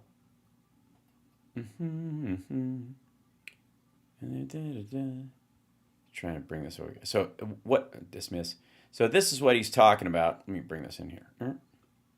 Quit it. There we go. Current mortgage rates report for April 7th, 2025. Rates take a noteworthy drop, 20 basis points, 0.20. The average interest rate for a 30-year fixed rate conforming mortgage loan in the U.S. is 6.485, according to data available from the Mortgage Data Optimal Blue. That's down approximately 11 basis points from the prior day's report and down approximately 16 basis points from a week ago. Read on the compare. Okay, so you're still 6.5%. And the idea that this is a drastic, like, way down is just fucking dumb. And meanwhile, this is happening. Are there warning signs lurking on America's debt usage? This is from Market Watch.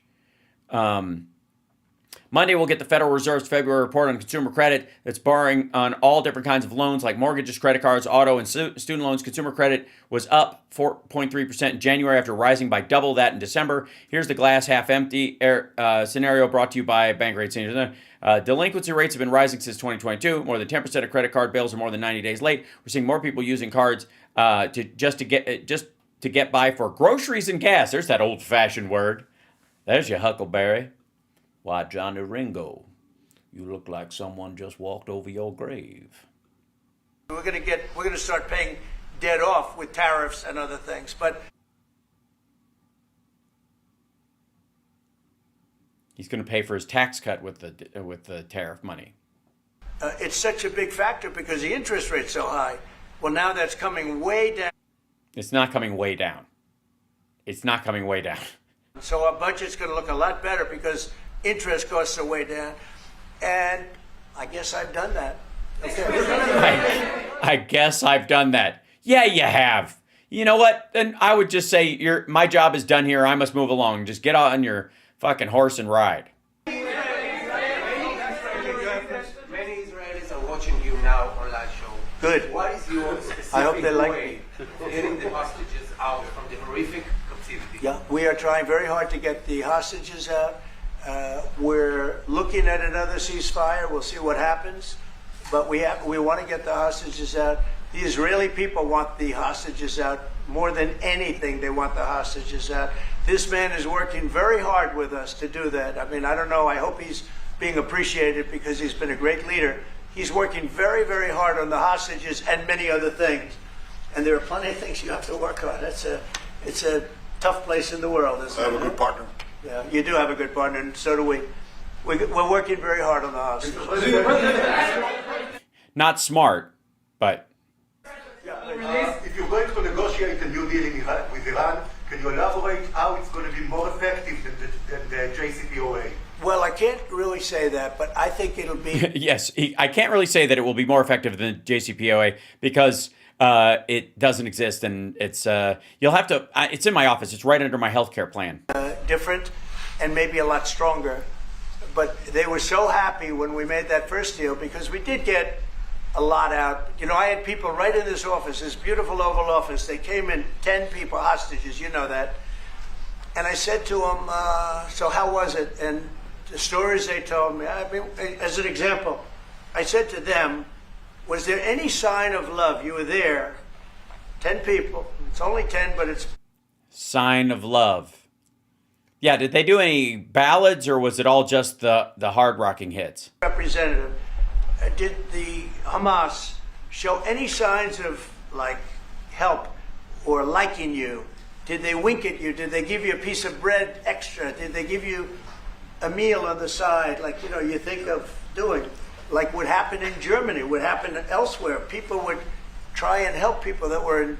Yeah, that's what happened in Germany. The Nazis occasionally would try and give the Jews a little extra piece of bread. He just looked at Netanyahu and said, like they did in Germany. Think about that for a split second. Just like, that would have been enough for 2 months. By the way, I don't need to hear any more of this dipshittery. It's just it's a waste of fucking time. It's so aggravating. Like, and we're not going to get anything from it. There is no upside. You know, occasionally there's a value to hearing what they have to say. Somebody, by the way, I want to say one of our sparklers sent me a video from Frontline, I guess, that just came. That was 5 years ago. In the Age of AI, it was a documentary. And this is before before we ended up, before ChatGPT, before all that stuff. This was actually during Trump. There's a segment about Saginaw, Michigan. I want to share with you guys that's in here that they share with me, and I apologize if I'm blitzing on who it was. Say hi in the chat, because I'd have to look at my blue sky, and I'm not up with that. But this is the whole idea that like all these jobs went overseas, and that the people in the unions think they went overseas is bullshit. That NAFTA was ultimately not about outsourced jobs. After about a decade, all the jobs that they could keep here, they just automated them.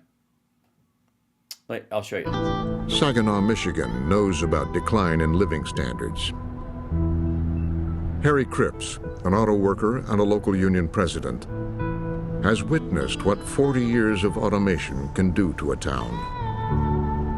We're one of the cities in the country that I think we were left behind in this recovery.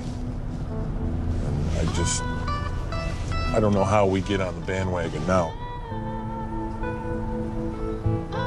Once this was the UAW hall for one local union. Now, with falling membership, it's shared by 5 locals. Rudy didn't get his yet. And they also do like food bank stuff at this one. This day, it's the center for a Christmas food drive. Even in a growth economy, unemployment here is near 6%. Poverty in Saginaw Steve, you got one more coming. is over 30%. But they got plenty of onions, so, there's that. Okay. Our factory has about 1.9 million square feet. Okay, I want you to focus on this real quick, because this is what I was talking about, how like the factories of the future are all going to be giant vending machines. Listen to how he describes this. 1.9 million square feet. Back in the 70s, that 1.9 million square feet had about 7,500 UAW automotive. 7,500 people. Then, this is 5 years ago, by the way, when you talk about it, in the heyday of it, 7,500 people worked at this 1.9 million square foot place. Workers making a middle-class wage with decent benefits and able to send their kids to college and do all the things that the middle-class family should be able to do.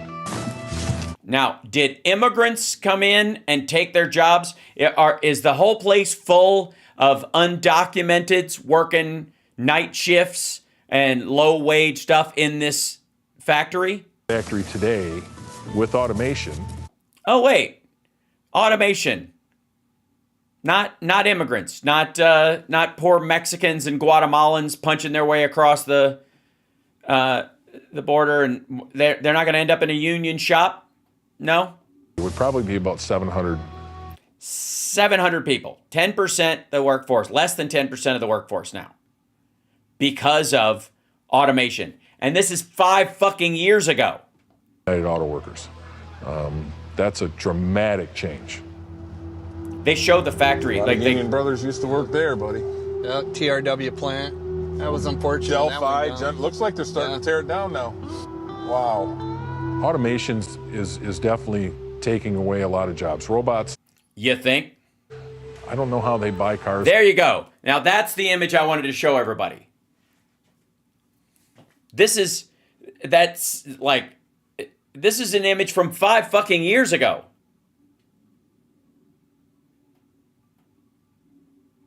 This has and again, the one of the reasons why they want to broom these immigrants is because I guess they assume that in construction and other stuff, that's where the lost jobs are. Like these people who used to work in these plants, the only real hope they have for a blue collar manual labor kind of existence is construction, and immigrants do a lot of those. So they drive those folks out so that the people who used to work at this factory, which is again, how many people? There's one fucking guy making sure everything's running at this one.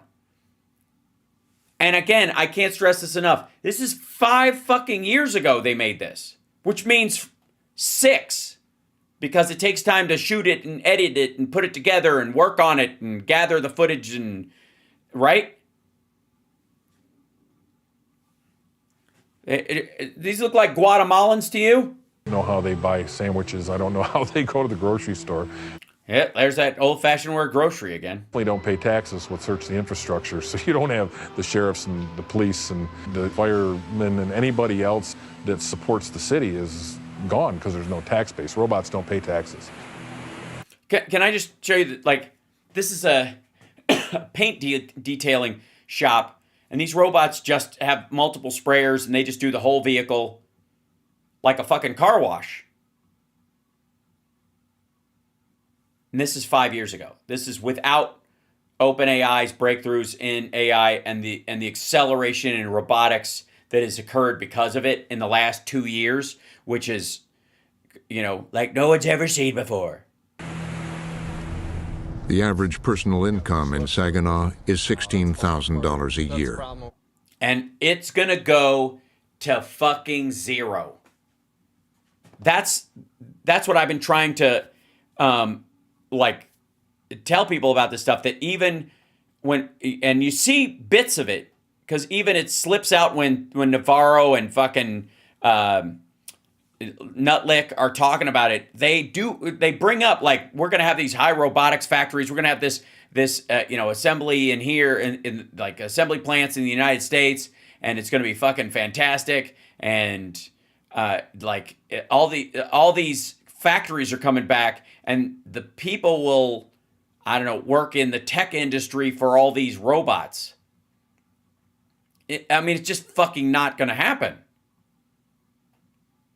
If they were at that level of automation 5 years ago, again, if you start a factory right now, what's it going to look like in 3 years when it's done? What are you planning for? Are you planning for maximum employment? I mean, I don't know that you ever were. I mean, the whole point is to, like, have as few people working there as possible. I'm sure Ford could have added 35 people to the line just to, you know, build up the local economy. But they were like, no, we don't need these extra guys. Right? Beat it. I gotta say, like, this part of it, and there's another angle on this shit. This, that other thing we were watching with Trump, this is the other angle of it. Hegseth and Rubio and Vance are sitting here for this shit. Like, they're not there for everybody, but they're there for fucking Netanyahu. And when they start, there's at one point, I think they ask Hegseth something, and he, you know, like, he jumps in and starts yammering about, like, war fighters or some shit. See if I can find that. I don't know where it was in the middle of this, because it was, he was trying to, like, insert himself into the worth of this circumstance. The 17%. Do you plan well, to we're reduce talking about a whole new trade. Maybe not. Maybe not. Don't forget, we help Israel a lot. You know, we give Israel $4 billion a year. That's a lot. Congratulations, by the way. That's pretty good. But we give Israel billions of dollars a year. Billions. It's one of the highest of, and we give a lot of countries money. You wouldn't believe if I said we give Afghanistan a lot of money, do you? Because that was a Biden deal, another Biden deal. Not only did he embarrass us. No, for fuck's sake. Yeah, because we don't want the people to starve to death. I mean, like their belief is that, you know, war is war and death is death, and if you can shoot everybody, that's a victory on the battlefield. But if they also starve to death, then, you know, that's a win too, I guess.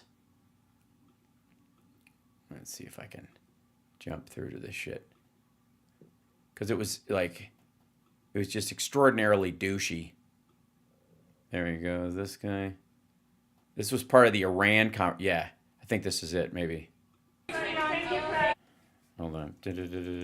Nope. Maybe he was earlier. Either way, like he decided he was going to have his say early in this. Yeah, there it is. This is it. It's in the open, air defense assets. Yeah, so... But they've been very badly damaged. Nobody else was able to do that but us. Pete, you want to discuss that, please? Yes, sir. I guess this is the Houthis. It's been a bad 3 weeks for the Houthis, and it's about to get worse. It's been a devastating campaign, whether it's underground facilities, weapons manufacturing, bunkers, troops in the open, air defense assets.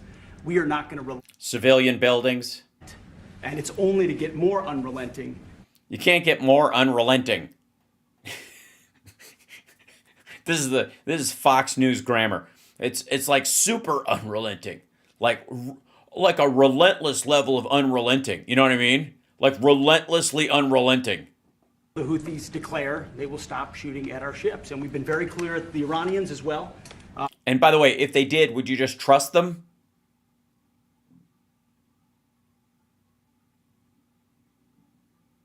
I mean, they should not continue to provide support to the Houthis, and that message has been made very clear. So we have a lot more options and a lot more pressure to apply, and we know, because we see the reports, how devastating this campaign has been in them, and we will not relent.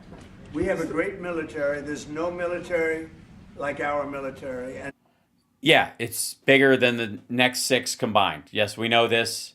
Nobody is surprised by any of this shit, you weirdo. I don't know why. It was true before he entered office. It will be true after he leaves office. It's I don't get, like, the maggot crowd. This whole, like, it's almost like it's gross that he says, like, I rebuilt the military. That in and of itself is a terrible thing to, like, claim. I mean, there's a lot of stolen valor in a lot of what he does, and Hegseth does the exact same fucking thing. I don't know why these guys, like, why their fans are, like, cool with this. Why Trump fans are, like, all right with this idea that, yeah, our army used to be weak as fuck. You know, the army your dad was in or your uncle was in, they were weak as fuck. Now we've got, like, super drones, and that's the fucking real shit. That bullshit your dad was doing with a fucking rifle, what a bitch. Like, that's basically what they're saying. It's so fucking gross. And like, National Guard pretending to be a Marine, and then hit Mr. fucking Bone Spurs over here. Biden having given a lot, but nevertheless a pretty small piece, but it was a lot of our military away in Afghanistan, and one of the dumbest situations. Yeah, he didn't give any of it away. We left, and there was no reason to take shit with us for no fucking reason. It's just doofy.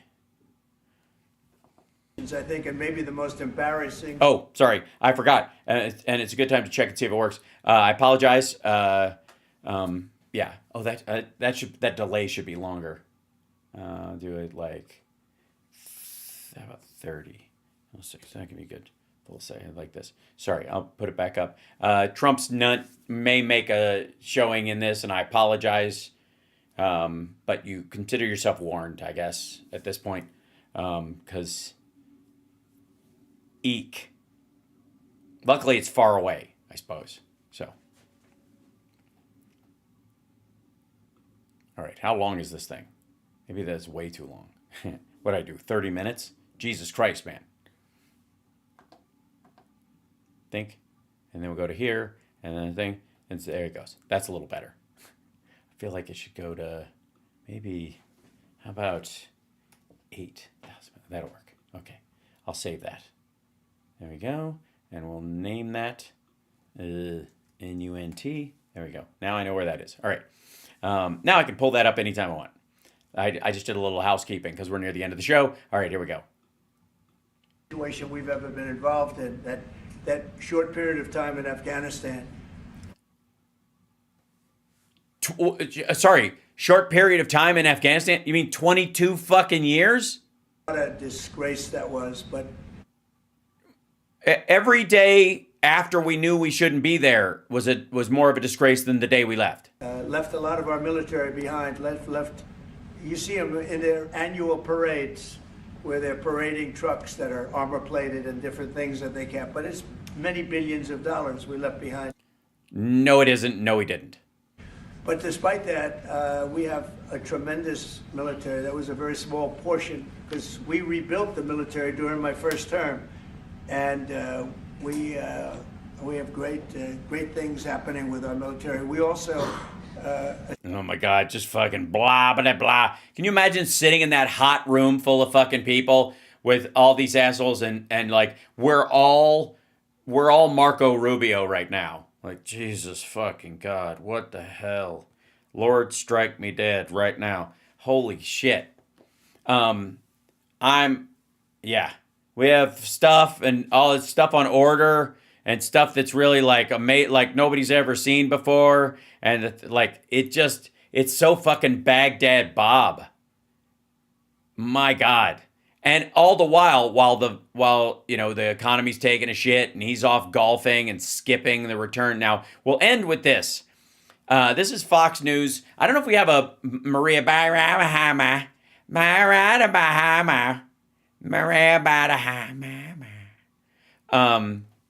Let's see.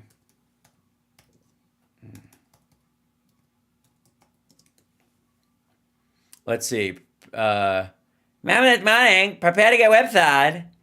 March, I want to mention. Here we go. This is tariff uncertainty. The stock of 37.6. Wall Street notes this morning. Get your take, Liz, Cheryl, and Michael. First of all, on Fundstrat, that's Tom Lee. He's basically saying, look, we got it wrong. It was a lot worse than we thought on Liberation Day. However, despite the upheaval, there are clear signs the situation could de-escalate in the coming days. Several developments. No, there aren't. Point to a potential easing of tensions. A delay in implementing tariffs is being talked about. As Cheryl mentioned, Bill Ackman, Lloyd at Blank. That's a lie. Also buying into that. Somebody was telling all these guys this, or it was like coked out hopium. They want a delay by 90 days. I don't know if Trump would consider that. Then there's Piper Sandler and Nancy. By the way, this is the beginning of the fucking game of telephone that started the market switch around today, because it was headed this way. So they planted this out there so that people would start going, oh, maybe there's a hope. And they could slow the slide. They now know that didn't happen. So tomorrow's going to suck too. Bizarre. What Nancy is saying this morning to clients is she's actually putting a number to it. She says that the more tariffs become this issue, it's going to cut GDP. And she is expecting the first and the second quarter actually see a contraction. She says with the tariff hikes likely to push prices up, we will likely see... What? But Maria, weren't you telling us all last year that wasn't going to happen? Contraction in the first quarter and possibly the second quarter by about 1%. You know what they're also questioning, Liz? They're questioning Trump's sanity? Whether or not the tariffs are legal the way that Trump is doing it. You know, he's using the IEEPA, that is the International Emergency Economic Power Act. This is a IEEP act that gives him the authority to regulate economic transactions and respond to national security issues. Here's what Piper Sandler writes this morning. The more likely source of good news could happen on the legal front. We believe Trump's use of IEEPA to impose tariffs is illegal and will eventually be... Yes, that's always good news when the president is breaking the law. Hold on. I should end it with this. When the president is breaking the law. Oh, hello there. Jesus. First by the Supreme Court. It's possible that tariffs could be blocked by the courts, potentially within a few weeks or months, but both the timing and outcome is impossible. Or months. To predict. If the tariffs are put on hold, Trump could and likely would use other legal authority to restore the most. So, bottom line, get ready and prepare to get whipsawed by this market in the coming days, Liz. Yeah, I am very uncomfortable with the idea that lawsuits are going to make this situation better, Maria. I think by the way, Senator Grassley has Hi, lady. Liz. First of all, fuck off. Secondly, it's not about these lawsuits making things better. They're just there to make things less worse. These lawsuits won't reverse the course and then improve our standing. They will simply staunch the bleeding. Sponsored a bill trying to take tariff authority back to Congress. I think that kind of wrangling just undermines this administration. Right, which I would consider a good thing. Makes the uncertain situation even more uncertain. So I would. Why? Because he'll get pissed at Chuck Grassley and punish the rest of us? Oh, yeah, that could happen. Hope that that doesn't happen. Rather, I want to see 1, 2, maybe 5 agreements reached this week with major trading nations. And it could start today with Israel, which would reduce tariffs. I think that kind of makes the argument valid that what. Why? Why the fuck? Hold on. No. We give so much aid to Israel, and they're such a small country that whatever our trade imbalance is with them is minimal anyways. What the fuck is Israel going to buy from us right now that they don't need to buy from us in a big fucking hurry? Trump is doing is for the betterment of America and working class people. And on that note, I think Democrats need to be very careful here because a lot of working class Americans, including the UAW, have sensed that there is something favorable in the long term outcome of tariffs for them. And I think if Democrats really go at this with total negativity, they're going to pay a political price for that. Liz, you're a fucking Looney Tunes. No, there is nothing for them in the long term, and the only thing they could maybe hold on to is this illusion, I would suppose, that they have, that if the Democrats scuttle it, then it would have worked if it hadn't been for those kids and their Weasley dog. Oh my God, what the fuck? Oh, God. Okay. You know how everybody, like, on the right is desperately trying to avoid talking about the tariffs for real and, like, with any depth, except trust the plan like they're a bunch of fucking QAnons? Or they're trying to talk about how they haven't released the Epstein files yet, which, boy, did that fucking vanish. This is how hard they're trying. Ladies and gentlemen, I present to you a new game show, The Worst Tesla Vandal Videos, starring Glenn Beck and... It's time to play America's most destructive game show. Name that manifesto. Name that manifesto. And now, here's your host, Glenn Beck. Hey, dig it, my people. It is Name That Manifesto, a new game.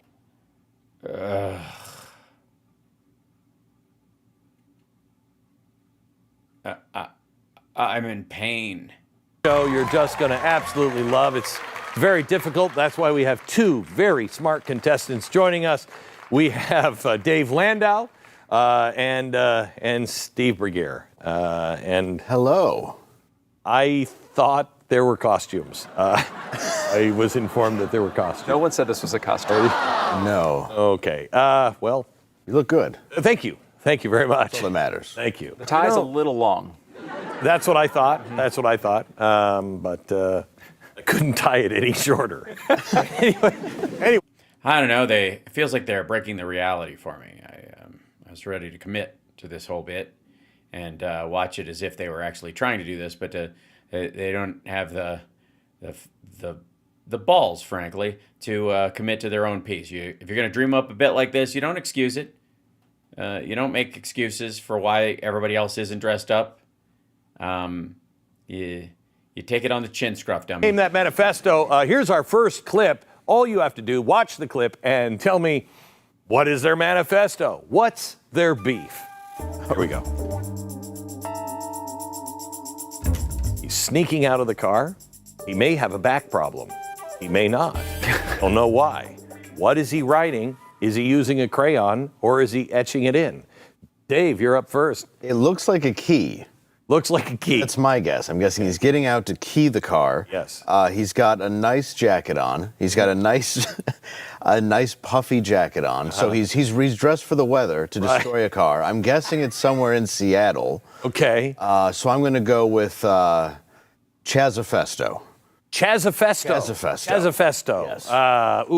Sorry. Not it? The answer we were looking for. No. Stu, any guess? See, I looked at him as someone who is... God damn. I would like to remind you folks, if I may, chat room, that the Blaze takes in tens, if not hundreds of millions of dollars every year.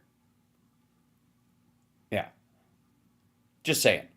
This is not a plea for super chats, but I would argue that like their sets look no better than mine. There's no excuse. And I also don't know why they have the All in the Family set behind them, except for it's probably Glenn's favorite show. In a crouch. Yes, He's trying to be subtle in a crouch. Getting warm, yes. He's holding that down for a long time. Uh-huh. I think he's one of these CrossFit guys, and he's actually trying to get his exercise in working the legs. Oh, no. Sorry, not correct. No? Either of them, no. Really? He was actually scratching in I hate the new Snow White movie because he was actually a dwarf. Not by birth, but he identifies. Oh. Jesus Christ. I'm amazed. I'm speechless, almost speechless. I'm never quite fully speechless. We all know this. But holy shit, that's awful. And I don't know. Congratulations, Greg Gunberg, gut bust. Glenn Beck is officially going for your crown of being the unfunniest right-wing dickhead. I'm concerned, ladies and gentlemen. Hold on, let me see if this is probably this the guy right here. Is this the proper thing right here? Hold on, let me check this. It is. My concern is that they see things like the kidney and they don't. What in the world?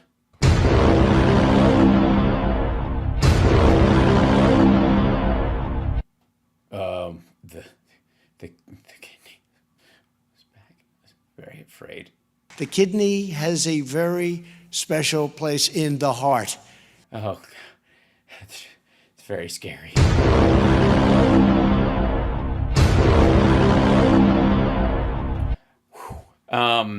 They see stuff like that, and they know they can't compete, so they decide to just throw the game, and I don't think that's right.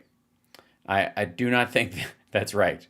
Also, I was supposed to have music on that last one. I had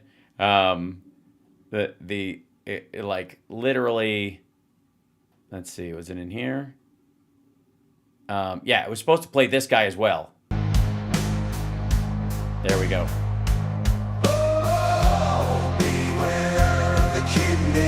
Thank you. It took it a while. It's being a little.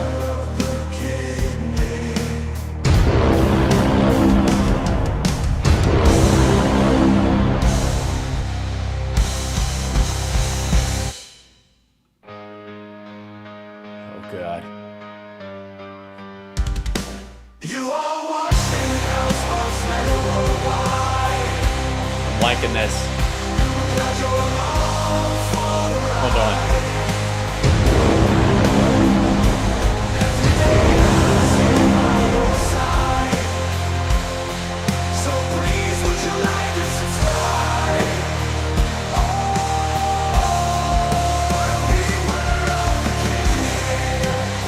Don't say you weren't warned. The kidney has a very special place in the heart. I agree. All right, so and the light should come back on. There you go. It's not perfect yet. I had to rebuild it from scratch. It's got all the parts. Anyways, I just got to fuse them together, and then at some point I've got to rig something so that this thing lowers down into the scene like this on a wire.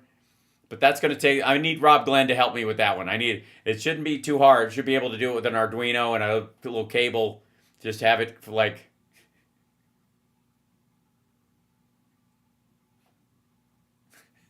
that should do it.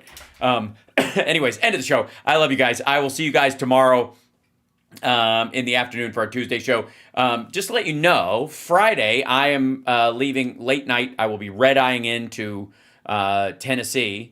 to go to Nashville to be a part of the Rockin' Pod thing, and I'm doing the Rare Hair Jam on Saturday night, and then I'm doing the Punchlines and Backlines on Sunday night, and then more than likely I will do my show in Nashville on Monday, and then come back after both of the shows, like from my hotel or wherever I am, or my cousin's house or wherever I end up. But we'll figure that part out as we go. But at the very least, I will see you guys tomorrow at the regular time. And I feel like I should leave on that note, right? You know what I mean? Like, it was kind of so satisfying after the bullshit we had to endure from the Blaze today. You know what I mean? I think so. It's just that kind of show, kids. Hit the like, share the show. Follow me on Substack. HalSparks.substack.com. For real. It's good.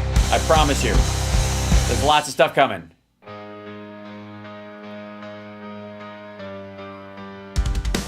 You are watching HalSparksChannel worldwide. Glad you're along for the ride. Every day Hal is here by your side. So please would you like and subscribe?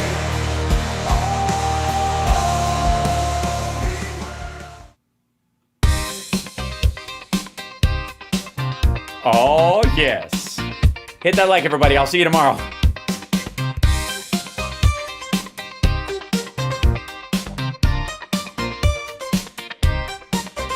Captain's log.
Turn up the radio, let the sparks ignite. HalSparks leading the charge day and night. An oasis voice for truth in a world gone wild. It's the HalSparks radio program, Mega Worldwide. With wit and insight, he cuts through the noise, speaking truth to power, he's got the voice. From politics to pop culture, no topic untouched. The Mega Worldwide revolution, it's a must. Join the movement, let your voice be heard. Together we'll bring change, no matter how absurd. Tune in to HalSparks, let the truth unfurl. The Mega Worldwide revolution, let's ride.